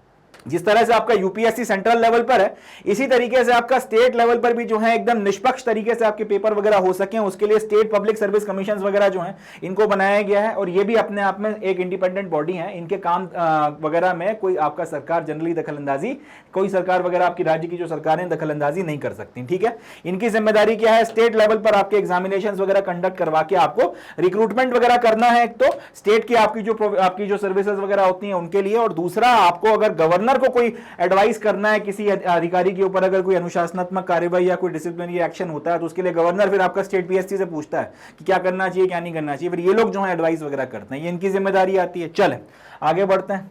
तो कुल मिलाकर अब ये जो सारी की सारी बॉडीज हैं, इनको जो जिम्मेदारी दी गई है, इनको जो काम दिया गया, कहीं ना कहीं इसमें इंटरफेयर हो सकता है। कैग को भाई फोन कर दिया, पता चला किसी बड़े आदमी ने कि ये ऑडिट मत करो या इसको जो है नजरअंदाज कर दो, ये वो, नहीं तो फिर ऐसा हो जाएगा वैसा हो जाएगा, धमकाया जा सकता है। यूपीएससी में ये कि मैं फलाने का फलाना बोल रहा हूं, ये पोस्ट पे भाई इस लड़के को जो है सिलेक्ट कर लेना है, आपको ज्यादा बकवास मत करो, नतीजा अच्छा नहीं होगा, इस तरीके से इनको भी दबाया जा सकता है। इलेक्शन कमीशन वालों को भी बोला जा सकता है कि कुछ फर्जी वोटिंग करा दो, ये सारी चीजें, नहीं तो ये कर देंगे वो कर देंगे। तो पॉइंट यह है कहीं ना कहीं इनके काम में दखलंदाजी की जा सकती है। अगर कोई बाहुबली किस्म का व्यक्ति आ गया, कोई बहुत पावरफुल किस्म का इंसान आया, तो कहीं ना कहीं इन संस्थाओं के मैटर्स में दखलंदाजी कर सकता है। ऐसा होता नहीं है, कोई कर नहीं पाएगा, इनके पास बहुत दम होती है, पावर होती है, मगर हाँ इस तरीके की चीजें हो सकती हैं। ये आपके संविधान बनाने वालों को भी पता था कि इस तरीके की हरकतें हो सकती हैं। इसलिए भारत के संविधान में इस बात को इंश्योर करने के लिए कि ये संस्थाएं इंडिपेंडेंटली अपना काम कर सकें और कोई इनके काम में, इनके मसलों में दखलंदाजी ना कर सके, बहुत से प्रोविजंस वगैरह किए गए हैं ताकि इनके मैटर में कोई दखलंदाजी वगैरह ना कर सके, ये अपना काम एकदम स्वतंत्र और निष्पक्ष तरीके से निर्भीक होकर कर सके। हम लोग बहुत डिटेल में पढ़ेंगे तब हमको पता चलेगा कि संविधान में क्या क्या चीजें दी गई हैं इनके प्रोटेक्शन और सिक्योरिटी के लिए, मगर फिलहाल इतना समझना जरूरी है कि जो वेरियस प्रोविजंस किए गए हैं जिसके चलते इनकी सिक्योरिटी, इनकी सेफ्टी और आपका इनकी पावर्स वगैरह, इनका जो फंक्शंस वगैरह है ये इंडिपेंडेंटली कर सके, वो इंश्योर करवाए गए हैं संविधान के थ्रू। उसमें बहुत से प्रावधान है, उसमें जो मेजर प्रावधान है, एक तो आपका सिक्योरिटी ऑफ टेनर दिया गया है कि इनको निकाला नहीं जा सकता, आप उनको अपॉइंट तो कर सकते हो, इनको अपनी मन मर्जी से आप हटा नहीं सकते, पूरा प्रोसीजर होता है। इसी तरीके से फिक्स सर्विस कंडीशन है कि ये नहीं है कि आज आपने एक तनख्वाह पे रखा था और कल आपने जो है सैलरी कम कर दी हरास करने के लिए, ऐसा नहीं हो सकता। तीसरा, जो भी अपना खर्चा वगैरह लेते हैं वो कंसोलिडेटेड फंड ऑफ इंडिया से लिया जाता है और उसको कम नहीं किया जा सकता, उसके ऊपर कोई टीका टिप्पणी जो है राजनेता वगैरह पार्लियामेंट में नहीं कर सकते हैं। और भी बहुत सी चीजें बाद में जब पढ़ेंगे इनको एक एक करके तो डिटेल में देखेंगे, मगर यहां से फिर वही बात निकल कर आती है, इन सब चीजों के थ्रू किया ये गया है, संविधान ने इंश्योर किया है कि कोई किसी तरीके से इनको दखलंदाजी करके परेशान ना कर सके, कोई किसी तरीके से डरा धमका ना सके, कोई कुछ ना कर सके, पूरा आप ये अपना निर्भीकता के साथ अपना फंक्शन जो परफॉर्म करना है करें और लोकतंत्र जो है उससे मजबूत रहे। तो ये आपकी कुछ इंडिपेंडेंट बॉडीज हो गई, ये अपने आप में एक सेलिएंट फीचर है। चले आगे बढ़ते हैं। नेक्स्ट अब अपना जो सेलिएंट फीचर है वो है इमरजेंसी प्रोविजंस, या फिर आप आपातकाल से आप इस तरह से कह सकते हैं, आपका अगर किसी तरीके की कोई विपदा वगैरह आ गई, ऐसी कंडीशन में आपके पास किस तरीके के प्रावधान वगैरह उनसे डील करने के लिए संविधान में दिए गए, उसके बारे में हमको अब इसमें बातचीत करनी है, या फिर ये सेलिएंट फीचर में उस बात को कवर किया गया।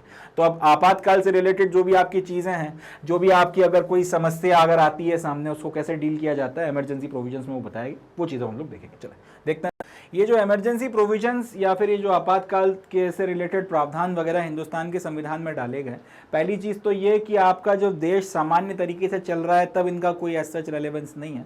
अगर कोई देश के सामने समस्या आती है, कोई विपत्ति आके खड़ी होती है, कोई प्रॉब्लम या कोई इमरजेंसी की सिचुएशन आकर तैयार होती है, खड़ी होती है, उससे इफेक्टिवली डील करने के लिए भारत का जो राज्य है या भारत देश जो है उसको इफेक्टिवली डील कर सके, इसके लिए इमरजेंसी के प्रोविजंस डाले गए। इमरजेंसी के प्रोविजंस में ये आपके जो इमरजेंसी के प्रोविजंस हैं, ये आपका जो भारत का राष्ट्रपति है या दूसरे शब्दों में आपकी भारत की जो केंद्र सरकार है, ये उनको एक तरीके से बहुत सारी एक्स्ट्रा ऑर्डिनरी पावर्स दे देते हैं ताकि वो आपके सामने जो एक्स्ट्रा ऑर्डिनरी सिचुएशंस वगैरह आई हैं उनके साथ में डील कर सकें। ठीक है, तो अपने को याद रखना है इमरजेंसी प्रोविजंस वगैरह का काम क्या है। बाद में बहुत डिटेल में इसको हम लोग पढ़ेंगे क्योंकि एक इंपॉर्टेंट टॉपिक है, तो एक एक इमरजेंसी को आराम से देखेंगे, मगर क्योंकि ओवरव्यू ले रहे हैं तो सिर्फ ऊपर ऊपर से अपने को देखना है।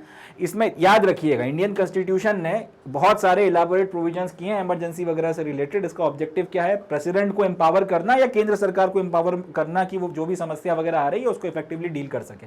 अब ये जो रैशनैलिटी है कि आपने इमरजेंसी प्रोविजंस वगैरह क्यों डाले हैं, तो उसकी वजह यह है कि अगर कोई विपत्ति देश के सामने आके खड़ी होगी तो कहीं ना कहीं उसके चलते हिंदुस्तान की जो सोवर्जिनिटी है, संप्रभुता है, उसकी जो यूनिटी है, एकता है, उसकी जो इंटीग्रिटी है, उसकी जो सिक्योरिटी है वो खतरे में पड़ सकती है। हमारा जो डेमोक्रेटिक पॉलिटिकल सिस्टम है वो खतरे में पड़ सकता है, जो लोकतंत्र है वो खतरे में पड़ सकता है, और हमारा संविधान जो है वो खतरे में जा सकता है।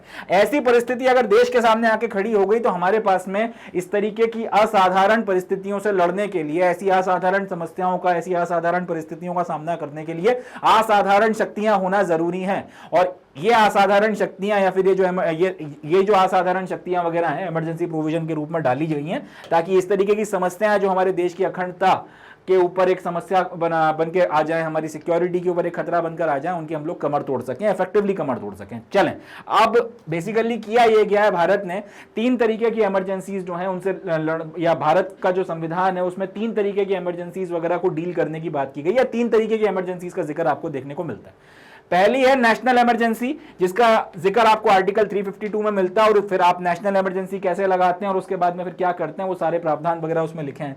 नेशनल इमरजेंसी डिक्लेयर करने का जो आधार है वो है कि आपका वॉर हो गया किसी के साथ में, एक्सटर्नल एग्रेशन हो गया या फिर आर्म्ड रेबेलियन हो गया। इंपॉर्टेंट है, ध्यान से सुनिएगा।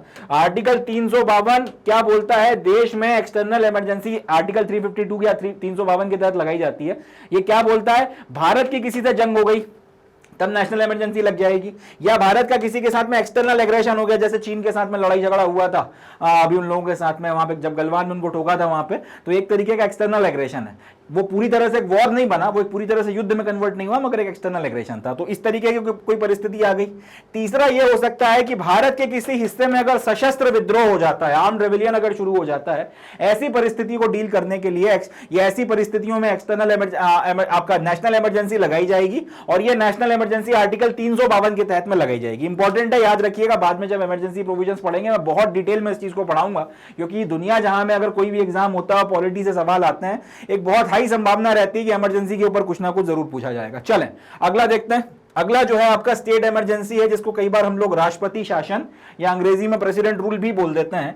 राष्ट्रपति शासन या प्रेसिडेंट रूल जो है वो आपके राज्यों में लगाया जाता है, और इसके पीछे का आधार यह है कि अगर आपके राज्य में कॉन्स्टिट्यूशनल मशीनरी फेल हो गई है, संवैधानिक मशीनरी अगर आपके राज्य में फेल हो गई है, जो संवैधानिक प्रावधान दिए गए उसके अनुसार अगर राज्य में सरकार आप नहीं चला पा रहे, ऐसी परिस्थिति में आर्टिकल 356 का इस्तेमाल करते हुए या फिर आर्टिकल 356 का इस्तेमाल करते हुए आपके राज्य में आपका जो राज्य है उसमें राष्ट्रपति शासन लगाया जा सकता है और राज्य सरकार को बर्खास्त किया जा सकता है। दूसरा यह कि अगर केंद्र सरकार ने राज्य सरकार को कोई निर्देश दिए हैं और राज्य सरकार ने निर्देशों को या तो मानने से मना कर दिया, या फिर अगर वो जो दिशा निर्देश थे उनका पालन करने में उनको कोई समस्या वगैरह आ गई, तो आर्टिकल 365 या आर्टिकल 365 का इस्तेमाल कर आपका जो राज्य है उसमें आपका प्रेसिडेंट रूल या राष्ट्रपति शासन लगा दिया जाएगा, और सरकार जो है खड़े खड़े बर्खास्त हो जाएगी।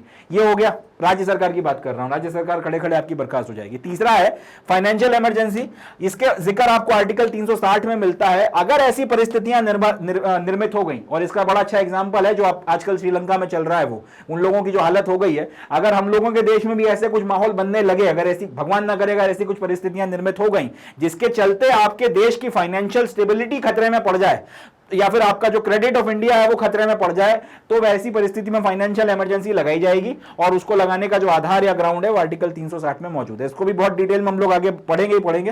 पॉइंट ये है, ध्यान रखना है, श्रीलंका की जो परिस्थितियां बन गई वो उनको बाद में फाइनेंशियल इमरजेंसी डिक्लेयर करना पड़ गई, बाद में तो खैर दिवालिया ही घोषित करना पड़ा, मगर उसके पीछे का जो वजह थी, इकोनॉमी बैठ गई, उनकी इकोनॉमी का बट्टा बैठ गया, काफी सारी गलतियां भी थी, कोविड का भी एक उसमें बड़ा योगदान रहा, मगर ऐसी भगवान ना करे कभी परिस्थितियां हिंदुस्तान में बनती हैं तो डील करने के लिए फाइनेंशियल इमरजेंसी का प्रावधान है, आर्टिकल 360 में उसकी बात की गई है, और इसको फिर आर्टिकल 360 का इस्तेमाल कर लगाया जाएगा, और उसके तहत फिर जो है डील किया जाएगा। अब देश में अगर इमरजेंसी लग गई, याद रखिएगा बहुत इंपॉर्टेंट बात है, अगर देश में इमरजेंसी लग गई तो केंद्र सरकार जो है वो ऑल पावरफुल हो जाती है, ऑल माइटी हो जाती है, और राज्य सरकारें टोटली उनके कंट्रोल में आ जाती हैं। फिर राज्य अपने मन की नहीं कर पाते, जैसे आप न्यूज में पढ़ते बातें हो गई, कई बार केंद्र सरकार और राज्य सरकार के बीच में किसी ना किसी विषय पर तू मैं चलता रहता है। ये तमाशा, ये नाटक तब नहीं हो सकता जब देश में आपका नेशनल इमरजेंसी लग गई। इस बात को ध्यान रखिएगा, जब भी आपके देश में नेशनल इमरजेंसी लग गई तो सेंट्रल गवर्नमेंट ऑल पावरफुल हो जाती है और स्टेट टोटल उनके कंट्रोल में चले जाते हैं। सारी बातें या सारे दिशा निर्देश फिर आपको हाँ यस सर या no sir, yes sir yes ma'am करना पड़ता है, फिर उसमें ना क्या जो है जनरली गुंजाइश नहीं बचती। ये एक बात और ध्यान रखनी है कि जब आपका नेशनल इमरजेंसी लगती है तो नेशनल इमरजेंसी जब तक नहीं लगी है या फिर जब तक आपके देश में इमरजेंसी नहीं लगी है, ऐसी परिस्थिति में आपका या सामान्य परिस्थिति में अगर आप बात करें तो आपका देश क्या है, एक फेडरेशन है, एक फेडरल स्ट्रक्चर चल रहा है। मगर खटाक जैसे ही आपकी नेशनल इमरजेंसी लगी तो वैसे जैसे आप ऑन ऑफ करते हैं, बटन दबाया तो लाइट ऑन, बटन दबाया तो लाइट ऑफ। नेशनल इमरजेंसी अब तक नहीं लगी है, देश आपका फेडरेशन है। नेशनल इमरजेंसी लगी वैसे ही आपका जो फेडरेशन है या फिर जो आपका फेडरल स्ट्रक्चर है वो यूनिटरी स्ट्रक्चर में कन्वर्ट हो जाता है। याद रखिएगा इस बात को। फेडरेशन का मतलब क्या कि आपके अलग केंद्र सरकार है, राज्य सरकार है, केंद्र सरकार की अपनी पावर, राज्य सरकार की अपनी पावर। केंद्र राज्य के मसलों में एक लिमिट से ज्यादा दखलंदाजी नहीं कर सकता, राज्य केंद्र के साथ एक लिमिट से ज्यादा जो है तू मैं नहीं कर सकते। अपने अपने स्फीयर्स दिए गए, अपनी अपनी पावर्स दिए, बढ़िया अपनी सरकारें वगैरह चलाओ और देश को आगे लेकर चलो, ये व्यवस्था है फेडरेशन में। मगर यूनिटरी गवर्नमेंट में क्या होता है, राज्य सरकारें खत्म, और अगर हैं भी तो वो अपनी मनमर्जी से कुछ नहीं करेंगी, उनको केंद्र सरकार से जो है आपका उनकी परमिशन लेना पड़ेगी कुछ करने के लिए, या फिर केंद्र सरकार की बात मानना पड़ेगी। अगर केंद्र की मर्जी है कि राज्य सरकारों को एग्जिस्ट करवा रखा जाए, या अगर नहीं रखना चाहे तो फिर उनको खत्म भी कर सकते हैं। तब सिर्फ एक आपकी मेन सरकार हो जाती है, सेंट्रल गवर्नमेंट, और वही पूरा का पूरा देश चलाती है। यूनिटरी सिस्टम ऑफ गवर्नमेंट इसको हम लोग कहते हैं। जैसे ही देश में इमरजेंसी लगती है वैसे ही आपका फेडरल सिस्टम यूनिटरी सिस्टम में कन्वर्ट हो जाता है, और इसके लिए आपको कोई संविधान का संशोधन नहीं करना पड़ता। बहुत इंपॉर्टेंट है, आपने लाइट जलाई, आपने बटन दबाई, लाइट चालू हो गई, बटन बंद करी, लाइट ऑफ हो गई, वही कहानी है। अभी आपके देश में आपका फेडरल सिस्टम बना हुआ है, सब बढ़िया चल रहा है, राष्ट्रपति आया, उन्होंने बोला कि इमरजेंसी लगा दी, यानी कि एक तरीके से आपने बटन दबाई है या फिर आपने वही लाइट ऑन ऑफ करने वाला एग्जांपल। जैसे उन्होंने बोला कि इमरजेंसी लग गई, खटाक से आपका जो फेडरल सिस्टम था वो अब यूनिटरी सिस्टम बन गया है। राज्य सरकारें अगर बर्खास्त नहीं भी हुई हैं तो अपनी मनमर्जी से नहीं कुछ कर सकती हैं। अब केंद्र सरकार जो है ऑलमाइटी है, ऑल पावरफुल है। फेडरल में क्या था, केंद्र एक लिमिट से ज्यादा स्टेट्स के साथ में दखलंदाजी नहीं कर सकती थी, राज्य केंद्र जो है स्टेट्स में एक लिमिट से ज्यादा बोल नहीं सकते थे, राज्य पलटकर जो है जवाब भी देते थे, बहस भी होती थी, सारी चीजें थी। अब क्या हो गया यूनिटरी में इमरजेंसी लगने के बाद में कि अब आपको केंद्र सरकार की सारी बातें मानना पड़ेंगी, नहीं तो केंद्र सरकार उठा के आपको बर्खास्त कर देगी या फिर आपको खत्म कर देगी, बोलेगी घर जाओ अब हम चलाएंगे। तो केंद्र सरकार यूनिटरी सिस्टम में ऑलमाइटी हो जाती है, ऑल पावरफुल हो जाती है, और जब देश में इमरजेंसी लगती है तब आपका फेडरल सिस्टम एक यूनिटरी सिस्टम में कन्वर्ट हो जाता है, और इसके लिए संविधान में कोई संशोधन नहीं किया जाता। इंपॉर्टेंट है, कोई कॉन्स्टिट्यूशन अमेंडमेंट नहीं होता। इमरजेंसी लगाई, ऑटोमेटिकली ये चीज हो जाती है, कोई फॉर्मल अमेंडमेंट नहीं करना पड़ता। अब यह भारत के संविधान की खासियत है कि इस तरीके का जो ट्रांसफॉर्मेशन होता है, नॉर्मल परिस्थितियों में जो फेडरल सिस्टम चल रहा है, एबनॉर्मल परिस्थितियों में या इमरजेंसी की सिचुएशन में वही फेडरल सिस्टम आपका पूरा का पूरा यूनिटरी सिस्टम में कन्वर्ट हो गया एक इमरजेंसी के डिक्लेरेशन के साथ में। यह बड़ा यूनिक फीचर था भारत के संविधान में जब भारत का संविधान लागू किया गया था। इस तरीके का यूनिक फीचर आपको किसी दूसरे देश के कॉन्स्टिट्यूशन में देखने के लिए कम से कम तब तक नहीं मिलता था। बाद में हमारे देश के कॉन्स्टिट्यूशन को देख के कुछ लोगों ने कॉपी पेस्ट कर दिया, एक अलग बात है, बट जब भारत का संविधान लागू हुआ था तब ये इस तरीके का ट्रांसफॉर्मेशन, इमरजेंसी का एक प्रोक्लेमेशन डिक्लेरेशन आते ही फेडरल सिस्टम यूनिटरी सिस्टम में कन्वर्ट हो गया। अभी तक आप जो है आपका जो केंद्र सरकार है, आपका जो राज्य सरकारें हैं वो केंद्र सरकार के सामने वांटेड का सलमान खान बन रहे थे या दबंग का सलमान खान बन रहे थे, और जैसे ही आपका नेशनल इमरजेंसी लग गई तो अब वो तेरे नाम में राधे को जब मार पड़ती है उसके बाद वो जिस तरीके की स्थिति हो जाता है वो वाला सलमान खान बन जाएंगे। तो उसको याद रखिएगा, इतना ट्रांसफॉर्मेशन इमरजेंसी लगते ही आ जाता है। और इस तरीके का जो यूनिक फीचर है वो भारत के संविधान के अलावा जब भारत का संविधान लागू हुआ था किसी और देश में देखने को नहीं मिलता था। बाद में किसी ने कॉपी कर लिया तो पता नहीं। तो इसलिए ये अपने आप में एक यूनिक फीचर है और ये भारत के संविधान को अनूठा या खास बनाता है। चलें आगे बढ़ते हैं। तो जो अपना नेक्स्ट सेलिएंट फीचर आता है इसका नाम है 3 टियर गवर्नमेंट। कई लोग इसको टायर पढ़ जाएंगे मगर टायर मत पढ़िएगा, 3 टियर गवर्नमेंट बोला जाता है ऐसे। 3 टियर गवर्नमेंट का मतलब क्या समझते हैं? देखिए, जब भारत का संविधान लागू हुआ था तो हम लोगों ने एक तरीके का फेडरेशन या फिर एक तरीके का फेडरल सिस्टम जो अडॉप्ट किया। एक तरीके से हम लोग कह सकते हैं कि हमारा जो संविधान है एक तरीके का फेडरल संविधान था। तो जिस तरीके से आपके दूसरे फेडरल कॉन्स्टिट्यूशंस होते हैं जिसमें एक ऐसी पॉलिटी की व्यवस्था की जाती है जिसमें 2 सरकारें होती हैं या ड्यूअल पॉलिटी होती है, वही व्यवस्था हमने अपने देश में रखी कि 2 सरकारें होंगी, एक आपका केंद्र के लेवल पर होगी और एक आपका राज्य के लेवल पर होगी। अब वो कैसे बनेंगी, कैसे इलेक्ट होंगी, क्या पावर्स होंगी, क्या नहीं होगा, क्या होगा, वो सारी की सारी बातें संविधान में लिखी हुई थी। मगर काफी 30-40 साल तक इसको देश को इस तरीके से चलाने पे जिसमें आपका केंद्र के लेवल पर आपकी सेंट्रल गवर्नमेंट है और राज्यों के लेवल पर आपकी स्टेट गवर्नमेंट है, हमको एक बात रियलाइज हुई कि आपका जो विकास है पहली चीज, और आपकी जो डेमोक्रेसी है वो एकदम ग्रास रूट लेवल तक नहीं पहुंच पा रहा है, एकदम आपके ग्रामीण लेवल तक या फिर आपके जो छोटे छोटे शहर हैं वहां तक जो है विकास या फिर डेवलपमेंट पहुंच नहीं पा रहा। और कहीं ना कहीं ये जो आपकी ड्यूअल गवर्नमेंट की व्यवस्था है या फिर ये जो दो टियर या ये जो आपका 2 टियर गवर्नमेंट का जो सिस्टम है वो ठीक नहीं बैठ रहा, इसमें कुछ और मॉडिफिकेशन करने की जरूरत है। अल्टीमेटली फिर हम लोगों ने अपने संविधान में 73rd और 74th कॉन्स्टिट्यूशनल अमेंडमेंट किए, 73वां और 74वां संविधान संशोधन किया 1992 में, और उसके तहत हम लोगों ने हमारा जो अभी तक 2 टियर सिस्टम चल रहा था या 2 टियर गवर्नमेंट चल रही थी, जिसमें एक टियर या फिर टियर 1 जो था वो हमारी सेंट्रल गवर्नमेंट थी, टियर 1 जो था वो हमारी सेंट्रल गवर्नमेंट थी, टियर 2 जो था वो हमारी स्टेट गवर्नमेंट्स थी, उसमें हम लोगों ने एक और टियर जोड़ा। इसमें अब हम लोगों ने जो है आपकी लोकल गवर्नमेंट जो है, लोकल गवर्नमेंट्स को हम लोगों ने तीसरा टियर माना। इसके तहत में हम लोगों ने किया क्या वो अब हम लोग देखेंगे कि 73rd और 74th कॉन्स्टिट्यूशनल अमेंडमेंट के तहत हम लोगों ने एक और जो है तरीके की गवर्नमेंट या एक और तरीके का जो फॉर्म ऑफ गवर्नमेंट है उसको हम लोगों ने अपने संविधान का हिस्सा बनाया 73वें और 74वें संविधान संशोधन के थ्रू, और इसके तहत हम लोगों ने लोकल गवर्नमेंट जो है उसको थर्ड फॉर्म ऑफ गवर्नमेंट माना सेंट्रल गवर्नमेंट और स्टेट गवर्नमेंट के बाद। अब यूनिक बात, अब ये लोकल गवर्नमेंट क्या होती है वो भी हम लोग देखेंगे 73rd 74 अमेंडमेंट से जो आई है, मगर इस बात को ध्यान रखिएगा कि जनरली आपको ऐसा किसी दूसरे देश में जब तक हमने किया था कम से कम तब तक तो देखने को नहीं मिलता था कि आपके देश में 3 तरीके से या 3 टियर गवर्नमेंट चल रही हो, एक आपका केंद्र सरकार हो, एक आपका राज्य सरकार और एक आपकी लोकल गवर्नमेंट वगैरह हो, जिसको हम लोग आमतौर पर पंचायत या फिर म्यूनिसिपैलिटी के नाम से जानते हैं। तो इस तरीके की जो व्यवस्था है कि जिसमें लोकल गवर्नमेंट या फिर 3rd टियर ऑफ गवर्नमेंट को शामिल किया गया है और रिकॉग्नाइज किया गया है, ऐसी व्यवस्था किसी दूसरे संविधान में आपको देखने के लिए नहीं मिलती। तो याद रखिएगा ये जो 3 टियर गवर्नमेंट का सिस्टम है ओरिजिनली हमारे संविधान का पार्ट नहीं था।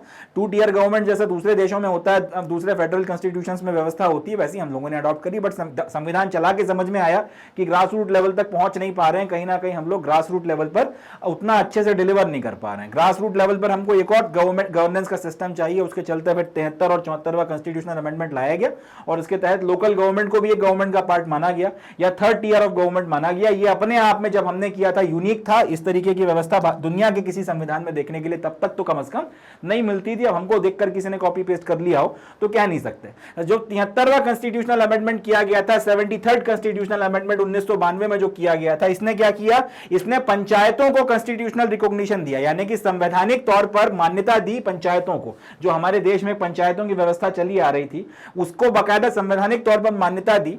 पंचायत को कई बार अब हम लोग इंग्लिश में रूरल लोकल गवर्नमेंट भी बोल देते हैं। पंचायतों को कुछ पावर्स वगैरह भी दी है, पंचायतों को कुछ जिम्मेदारी भी दी कि गांव वगैरह में ये काम वगैरह विकास के कराना आपकी जिम्मेदारी है, गांव में ये चीजें वगैरह देखना आपकी जिम्मेदारी है, पावर्स वगैरह आपको मिलेंगे, फंड वगैरह आपको दिया जाएगा। इस तरीके से एक 3rd टियर जो है गवर्नमेंट का ऐड किया गया, पंचायतों को रिकॉग्नाइज किया गया। इसके लिए बाकायदा संविधान में एक नया पार्ट ऐड किया गया जिसका नाम था पार्ट 9, और एक पूरी की पूरी शेड्यूल ऐड की गई जिसको बोला गया शेड्यूल 11। जब हम लोग पंचायती राज पढ़ेंगे तब डिटेल में देखेंगे, मगर याद रखिएगा ये सारी की सारी चीजें 73rd कॉन्स्टिट्यूशनल अमेंडमेंट के तहत की गई थी। इसी तरह 74th कॉन्स्टिट्यूशनल अमेंडमेंट किया था 1992 में, उसके तहत हम लोगों ने म्युनिसिपैलिटीज वगैरह जो थी इनको भी आपका कॉन्स्टिट्यूशनल रिकॉग्निशन दिया। इनको कई बार हम लोग अर्बन लोकल गवर्नमेंट बोलते हैं। ये जो म्युनिसिपैलिटीज हैं या फिर जो अर्बन लोकल गवर्नमेंट है इनको भी हमने रिकॉग्निशन दिया। इनके भी माथे हमने कुछ जिम्मेदारियां दी कि छोटे छोटे जो आपके शहर है या शहर वगैरह जो है आपके, इसमें ये सारे फलाने फलाने काम विकास के कराना आपकी जिम्मेदारी, इसके लिए फंड मिलेगा, पावर्स मिलेंगे और आपका इलेक्शन इस तरह से होगा वगैरह वगैरह। ये सारी की सारी चीजें जो है की गई और इसके लिए फिर इनको एक नया पार्ट ऐड किया गया। कॉन्स्टिट्यूशन में पार्ट 9 थे और एक शेड्यूल ऐड किया गया शेड्यूल 12, और उसके तहत जो है फिर इनको काफी सारी पावर्स वगैरह दी गई, काफी सारी चीजें वगैरह जो है इनको दी गई। और इससे हुआ ये कि आज की तारीख में आप ग्रास रूट लेवल पर देखें तो पंचायतें भी अच्छा काम कर रही हैं, म्युनिसिपैलिटीज भी अच्छा काम कर रही हैं, और विकास जो हमको लगा था कि 30-40 सालों तक आपका 2 टियर गवर्नमेंट चलाने के बाद की ग्रास रूट लेवल पर नहीं पहुंच पा रहा, डेमोक्रेसी उस तरह से मजबूत नहीं हो रही ग्रास रूट लेवल पर, तो वहां पर भी जो है अब आपको डेमोक्रेसी मजबूत होती हुई दिख रही है और कहीं ना कहीं विकास ज्यादा इफेक्टिवली पहुंचता हुआ समझ में आ रहा है। फिर वही बात कि लोग बोल सकते हैं कि इसमें खामियां हैं, मैं मानता हूंगी, मगर फिर कोई भी चीज परफेक्ट नहीं होती है। पंचायती राज सिस्टम जब लागू हुआ था तब से लेकर अब तक उसमें भी काफी बदलाव किए गए, और जैसे हर चीज में होता है वक्त के साथ में बदलाव, डेवलपमेंट और प्रोग्रेस और तरक्कियां हो रही हैं। टेक्नोलॉजी के आने के साथ में काफी सारी खामियां भी दूर हो रही हैं और ये सिस्टम ठीक तक चल रहा है, संतोषजनक रूप से जो है डिलीवर कर रहा है। आगे आने वाले फ्यूचर में और अच्छा डिलीवर करेगा, इसी की हम लोग उम्मीद इससे रखते हैं। चलें अगला जो अब आपका फीचर है उसके बारे में बात करते हैं और वो है कोऑपरेटिव सोसाइटीज का। देखते हैं अब जो कोऑपरेटिव सोसाइटीज़ नाम का हमारा ये सेलिएंट फीचर है, इसको देखते हैं। पहली चीज़ तो ये कि कोऑपरेटिव सोसाइटीज़ होती क्या हैं। देखिए, अगर किसी क्षेत्र में कुछ लोग एक ही तरीके का काम वगैरह करते हैं और उनको समझ में आता है कि वो एक ही तरीके के काम के चलते उनके बीच में आपस में कंपटीशन हो रहा है और उसके चलते कोई भी इफेक्टिवली कमा नहीं पा रहा, उसकी जगह पर वो लोग ये करें कि सबके सब साथ में आ जाएं और एक संस्था के रूप में काम करें और जिसके साथ में भी डील करना है एक यूनिट के रूप में करें, तो ये हो सकता है कि एक तो आपको बिजनेस ज़्यादा मिलेगा करने के लिए, उससे आपकी कमाई ज़्यादा होगी और सब लोगों के बीच में जब वो आपका जो डिविडेंड्स अगर बटेंगे तो इंडिविजुअली आप जितना कर सकते हैं तो उससे ज़्यादा जो है आप कमा सकते हैं। इससे आपका लिविंग स्टैंडर्ड भी बढ़ेगा और पूरे के पूरे एरिया का विकास होगा। इसका सबसे बढ़िया एग्जांपल ये जो पूरी की पूरी व्यवस्था है कहलाती है कोऑपरेटिव सोसाइटी या कोऑपरेटिव सिस्टम। अब ये जो पूरी की पूरी व्यवस्था है इसका सबसे बढ़िया एग्जांपल अगर आप उठाओ कोऑपरेटिव्स का तो वह है अमूल। आपका जो गुजरात का इलाका है जहाँ पे आपका आनंद वगैरह का जो इलाका है वहाँ पे जो आपके किसान वगैरह थे और जो आपकी महिलाएं वगैरह थी, सब लोगों ने इस तरीके से कोऑपरेटिव अपना बनाया। दूध वगैरह सुबह सुबह वहाँ से इकट्ठा होता है, वो दूध वगैरह से कई सारी चीज़ें बनाकर जो है बेची जाती हैं, तो दूध का पैसा मिलता है और जो प्रोडक्ट्स वगैरह हैं उस पर काफ़ी सारा डिविडेंड वगैरह मिलता है। तो पूरे के पूरे इलाके ने का जो है अमूल ने बहुत ज़बरदस्त ट्रांसफॉर्मेशन किया और बाकी उसके जो आपके मिल्क प्रोडक्ट्स वगैरह हैं दुनिया भर में फेमस हो गए। भारत में तो हुए ही हैं, दुनिया भर में फेमस हो गए। तो अपने आप में एक बड़ी हज़ारों करोड़ों के टर्नओवर की कंपनी बन के तैयार हो गई। और उसके आप अगर कोर में देखें तो कौन है, आपका आनंद का वो गरीब किसान है जिसके पास में गाय वगैरह थी और उसने बोला कि चलो इंडिविजुअली दूध बेचने से अच्छा इनको दे देते हैं, और इस तरीके से वहां से इतना बड़ा जो है सिस्टम बना और वो दिन दूनी राष्ट्र चौगुनी तरक्की कर रहा है। तो ये कोऑपरेटिव्स का पूरा सिस्टम है। अब ये जो कोऑपरेटिव सोसाइटीज हैं भारत में, लोगों को समझ में आ गया कि कोऑपरेटिव्स वगैरह अगर इस तरीके से बनवाए जाएं तो कहीं ना कहीं एक अकेला आदमी जो है वो अगर कोई काम कर रहा है उसकी जगह अगर 10 लोग वही काम इफेक्टिवली एक टीम के तौर पे करेंगे तो ज्यादा बेटर तरीके के आपको रिजल्ट मिल सकते हैं। तो कहीं ना कहीं कोऑपरेटिव मूवमेंट अपना पूरा का पूरा खड़ा हो गया। अमूल का जो है गुजरात में चला, इसी तरीके से शुगर मिल्स के कोऑपरेटिव मूवमेंट्स वगैरह जो है महाराष्ट्र में खूब चले और कई जगहों पे दूसरे कोऑपरेटिव मूवमेंट्स वगैरह चले, मगर पूरे देश में ये चीज फैल नहीं पाई। तो सरकार ने भी बहुत प्रयास किया और अभी भी प्रयास कर रही है कि कोऑपरेटिव्स वगैरह को और ज्यादा प्रचार प्रसार किया जाए और उसको एक मजबूत सिस्टम के तौर पर ग्राउंड पे लागू करवाया जाए ताकि लोगों का ज्यादा भला हो। अमूल का एग्जाम्पल आंखें खोलने वाला है क्योंकि इससे समझ में आता है कि किस लेवल तक जो है जबरदस्त ट्रांसफॉर्मेशन आ सकता है अगर आप एकता के साथ में प्रोफेशनल तरीके से काम करते हो। तो इस बात को समझते हुए 97 कॉन्स्टिट्यूशनल अमेंडमेंट 2011 में किया गया और इसके तहत आपने कॉन्स्टिट्यूशनल स्टेटस दिया कोऑपरेटिव्स को और प्रोटेक्शन वगैरह वगैरह जो है प्रोटेक्शन वगैरह के प्रावधान किए कोऑपरेटिव्स की जो सोसाइटी वगैरह है उनकी, कि सब लोग इकट्ठा आएंगे समूह के तौर पे, कोऑपरेटिव बनेगा, सोसाइटी के तौर पे रजिस्टर होगा, तो फिर कई सारी चीजें जो है संवैधानिक स्टेटस देने के नाम पर और प्रोटेक्शन वगैरह के नाम पर की जाएंगी। इस कंटेक्स्ट में ये जो 97 कॉन्स्टिट्यूशनल अमेंडमेंट किया गया था इसने भारत के संविधान में 3 बदलाव किए।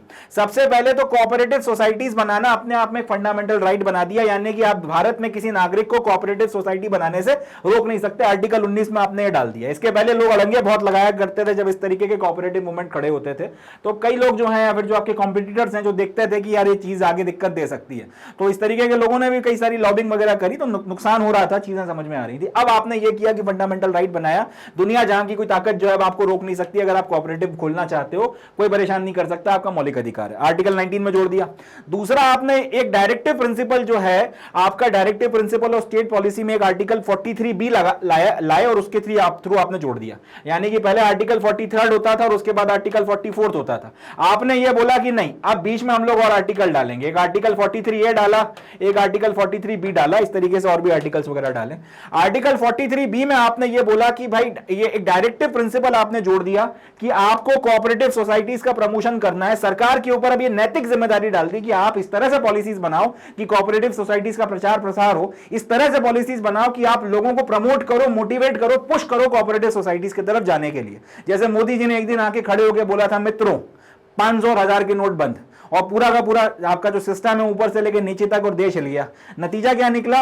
लोगों को कैशलेस ट्रांजैक्शंस की तरफ जाना पड़ा, जिसके लिए सरकार पुश कर रही थी। पहले ये होता था कि लोग अपनी मर्जी से कैशलेस ट्रांजैक्शन कर रहे थे, अब मगर जैसे ये हुआ कि नोटबंदी हो गई, उसके बाद क्या हुआ, मरता क्या ना करता वाली स्थिति आ गई। लोगों ने भर भर कर जो है बड़े पैमाने पर कैशलेस ट्रांजैक्शन की तरफ जाना शुरू किया। यूपीआई जो है उसके बाद में बहुत ज्यादा बड़े लेवल पर फैला है आपका यूपीआई। उसके बाद आज की तारीख में अगर आप देखेंगे तो घर घर पेनिट्रेशन बन गया यूपीआई। उसके बाद ऐसा सक्सेस हुआ कि अब फ्रांस में और यूनाइटेड किंगडम में, इधर उधर आपका नेपाल हो गया, श्रीलंका हो गया, यूनाइटेड अरब एमिरेट्स हो गया, सबके साथ में अब आपके सबके सिंगापुर वगैरह हो गया, सबके साथ में अब आपके समझौते हो रहे हैं और सब लोग यूपीआई को एक्सेप्ट कर रहे हैं, हम टेक्नोलॉजी वगैरह बांट रहे हैं। तो कहीं ना कहीं वो एक पुश दिया गया, एक आप मरता क्या ना करता वाली स्थिति आ गई। मगर कहीं ना कहीं सरकार ने आपको, जो पहले वो लोग कह रहे थे कि कैशलेस ट्रांजेक्शन की तरफ जाओ, मजबूर कर दिया एक तरीके से, आप लोग ये कह सकते हैं कैशलेस ट्रांजेक्शन करने के लिए।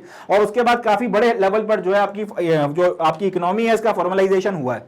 लगभग उसी तरीके का एक नैतिक दबाव आप डायरेक्टिव प्रिंसिपल्स की मदद से डलवाया गया है कि कोऑपरेटिव सोसाइटीज का प्रमोशन अब आपकी जिम्मेदारी है। ऐसी नीतियां बनाओ, ऐसे काम करो, जैसे नोटबंदी करके आपने लोगों को मजबूर किया या कुछ भी किया, आपने पुश किया उनको कि भाई कैशलेस ट्रांजैक्शन की तरफ जाओ, उसी तरह से कुछ भी करो, डजंट मैटर, मगर पॉलिसी ऐसी बनाओ जिसके चलते कोऑपरेटिव सोसाइटीज वगैरह का प्रमोशन हो सके। ये डायरेक्टिव प्रिंसिपल डाल दिया। इसी के साथ साथ इन्होंने एक नया पार्ट ऐड किया, पार्ट 9B, संविधान में के पार्ट 9B ऐड कर दिया और इसको नाम दे दिया कोऑपरेटिव सोसाइटीज। और इसमें कोऑपरेटिव सोसाइटी से रिलेटेड काफी सारे प्रावधान वगैरह जो हैं डाल दिए गए। ये जो नया पार्ट है पार्ट 9B, इसमें बहुत से प्रोविजंस वगैरह इस तरीके के हैं जो इंश्योर करते हैं कि कोऑपरेटिव सोसाइटी जो है, आपकी जो भी कोऑपरेटिव सोसाइटी बनेंगी वो लोकतांत्रिक तरीके से चलें, प्रोफेशनल तरीके से चलें और ऑटोनॉमस रहें, कोई इनमें जनरली जो है दखल अंदाजी ना कर सके और इकोनॉमिकली साउंड चलें। ये नहीं है कि आप मतलब भाई भतीजावाद करने लगो और आपका नुकसान हो रहा है तब भी आप नजरअंदाज करो, वो सारी चीजें नहीं होना चाहिए। प्रोफेशनलिज्म के साथ चलाओ। इस सबसे होगा ये कि जितने भी लोग उससे जुड़े हैं और वो पूरा का पूरा क्षेत्र जिसमें वो कोऑपरेटिव चल रहा है वो जबरदस्त ट्रांसफॉर्मेशन के साथ में इकोनॉमिक बूम लेकर आएगा, नौकरियां लेकर आएगा, लोगों को पलायन नहीं करना पड़ेगा, घर बैठ के अच्छा कमाएंगे, अच्छी जिंदगी जिएंगे और प्रॉस्पेरिटी आएगी। जिस तरह से अमूल ने लोगों की जिंदगियां, लाखों करोड़ों लोगों की जिंदगियां बदली हैं, दूसरे कोऑपरेटिव भी उसी रास्ते पर चलेंगे। ये पर्टिकुलर चीज जो है करने के लिए सारे के सारे प्रोविजंस डाले गए और इसी में पार्लियामेंट को आपने इंपावर किया और इसी में जो है पार्लियामेंट को आपने इंपावर किया कि अगर कोई एक कोऑपरेटिव एक से ज्यादा स्टेट्स में चलता है, मल्टी स्टेट कोऑपरेटिव अगर आपके पास में है तो उसके लिए आप कानून बना सकते हैं। और अगर कोई ऐसा कोऑपरेटिव है जो एक ही स्टेट में है, वो एक ही स्टेट तक कन्फाइंड है, तो फिर उस राज्य की राज्य सरकार जो है उसके ऊपर कानून बना सकती है और उनकी मदद से उनको लेजिस्लेट कर सकती है, रेगुलेट कर सकती है। मगर इंश्योर करो कि कोऑपरेटिव सोसाइटीज वगैरह बढ़े, जितना आगे बढ़ेंगी उतना ज्यादा जो है देश का भला होगा, उतना ज्यादा देश के लोगों का ग्रास रूट लेवल पर जो है भला होगा और हमारा ग्रामीण भारत जो है पलायन रुकेगा। वहीं पर आप जो है आप जॉब सीकर की जगह जॉब प्रोवाइडर बनोगे, कहीं ना कहीं आपके अंदर एंटरप्रेन्योरशिप जो है वो आएगी, आपके अंदर का जो एक व्यापारी है, व्यवसायी जो है निकल कर आएगा और कहीं ना कहीं इससे आपका बिजनेस वगैरह में बहुत ज्यादा आपको तरक्की होती है, बढ़ोतरी होती है, समझ में आएगी। चलें आगे बढ़ते हैं। So with this we come to end of today's session. आज का जो अपना सेशन था इसमें हम लोगों ने हमारे जो सेलिएंट फीचर्स का डिस्कशन या जर्नी हमने 2 लेक्चर पहले शुरू किया था उसे ख़त्म किया है, उसे कंक्लूड किया है। जितने भी आपके इंपॉर्टेंट सेलिएंट फीचर्स थे वो सारे के सारे हम लोगों ने पढ़कर आज के सेशन में देख लिया। नेक्स्ट जब हमारा सेशन रहेगा जिसमें हम लोग मिलेंगे, उसमें अब हम लोग जो कॉन्स्टिट्यूशन का क्रिटिसिज्म किया गया है, इन सेलिएंट फीचर्स में से भी कई सारे फीचर्स वगैरह का क्रिटिसिज्म वगैरह अगर किया गया, उन क्रिटिसिज्म्स वगैरह के बारे में बातचीत करेंगे, उनके बारे में हम लोग डिबेट और डिस्कशन वगैरह जो है अपना कंटिन्यू रखेंगे। मगर वो सारी की सारी बातचीत नेक्स्ट सेशन में, आज का सेशन हम लोग यहीं पर समाप्त करते हैं। समाप्त करने के पहले मैं आपको बताना चाहूँगा कि आप लोग मैग्नेट ब्रेन्स की हमारी वेबसाइट पर जाएँ। यहाँ पर सारा का सारा जो क्वालिटी एजुकेशनल कंटेंट है आपको exclusively free of cost provide कराया जाता है। तो जब जैसा कि मैंने आपको शुरू में बताया था, कोई फीस वगैरह आपको देने की ज़रूरत नहीं है। यहाँ पे सारा का सारा जो कंटेंट है वेरियस कॉम्पिटिटिव एग्जामिनेशन से रिलेटेड और इसके अलावा दूसरा भी जो कंटेंट है यहाँ पे एकदम आपको ऑर्डर्ड तरीके से जो है अरेंज मैनर में देखने के लिए मिलता है, ऑर्डर्ड फैशन में आपको देखने के लिए मिलता है। ढूंढने में कोई दिक्कत नहीं होती। अपने काम का कंटेंट, अपना जो प्लेलिस्ट वगैरह है, आप उसको आराम से एक्सेस कर सकते हैं, जितना चाहें उतना आप पढ़ सकते हैं। जैसे अब आप वेबसाइट पर आएंगे तो जितने भी आपके कॉम्पिटिटिव एग्जामिनेशंस हैं सबकी अपनी अपनी जो है प्लेलिस्ट अलग बनी हुई है। जिस पर भी क्लिक करेंगे वो उसका आपका कंटेंट सामने आ जाएगा। जैसे आरआरबी पीओ पे क्लिक किया तो उसका कंटेंट आ जाएगा, आईबीपीएस पे किया तो उसका आ जाएगा, किसी और पे किया तो उसका कंटेंट आपके सामने आ जाएगा और इसको आप एक्सेस करके पढ़ना शुरू कर सकते हैं। फिर इससे जितना चाहें उतना आप गेन नॉलेज कर सकते हैं। अच्छा जी, इसके अलावा और भी आपके जो दूसरे एग्जामिनेशंस होते हैं या स्कूल वगैरह से रिलेटेड आपके एजुकेशन है, सीबीएसई का किंडरगार्टन से लेकर क्लास 12 तक के एजुकेशन का सारा कंटेंट आपको देखने को मिलता है। ना सिर्फ इंग्लिश मीडियम में, हिंदी मीडियम में देखने को मिलता है। यूपी बोर्ड वगैरह या फिर आपके जो दूसरे स्टेट बोर्ड्स होते हैं उनका भी कंटेंट आपको यहाँ पे देखने को मिलता है। IIT JEE का कंटेंट हो गया, नीट हो गया, यूपीएससी हो गया, CVT, olympiad, NTSC, spoken English और भी 50 तरीके के दर्जन भर कोर्सेज जो हैं आपको यहाँ पर सारा का सारा कंटेंट जो है एक्सेस करने के लिए मिलेगा। एकदम क्वालिटी एजुकेशनल कंटेंट यहाँ से आप जो है एक्सेस कर सकते हैं, बिल्कुल एकदम फ्री ऑफ कॉस्ट। तो जितना हो सके इसका इतना ज़्यादा फायदा उठाएं। जैसे अगर आप कॉम्पिटिटिव एग्जामिनेशन का कंटेंट एक्सेस करते हैं, जो भी सब्जेक्ट पढ़ना चाहते हैं उस पर क्लिक करें, उसका कंटेंट आपके सामने निकल कर आ जाएगा, उसको आप एक्सेस करना शुरू कर सकते हैं। जब तक चाहें आप उसको पढ़ सकते हैं, जितना चाहें उसमें सीख सकते हैं, अपनी एग्जामिनेशन की प्रिपरेशन को आप एज दे सकते हैं। एंड मोस्ट इंपॉर्टेंटली बहुत कंफर्टेबली अपना सिलेक्शन ले सकते हैं गाइडेड एफर्ट्स देके। गाइडेड तरीके से जो है अगर आप अपने एफर्ट्स देंगे तो उसके चलते बहुत कंफर्टेबली जो है आप सिलेक्ट हो सकते हैं। तो इसी नोट पे मैं अपनी वाणी को विराम दूंगा कि मेहनत करते रहें, कंसिस्टेंट रहें, पॉजिटिव रहें। ये जो ज्ञान शेयर करने का की अलग हमने जलाई है, इसका हिस्सा आप भी बने, दूसरों तक भी इसके बारे में पहुंचाएं, इसका संदेश और इसका विजन दूसरों तक को भी बोलें इसके इस पर्टिकुलर आपके वेंचर के बारे में, एंड उनसे भी बोलें कि इसका फ़ायदा उठाएं, खुद भी इससे बेनिफिट लेते रहें, मेहनत करते रहें, आगे बढ़ते रहें और जुड़े रहें मैग्नेट ब्रेन्स के साथ। इसी नोट पे calling it the day and concluding the lecture. अपना बहुत ध्यान रखिए, खुश रहिए, पॉजिटिव रहिए, हंसते मुस्कुराते रहिए। Thank you.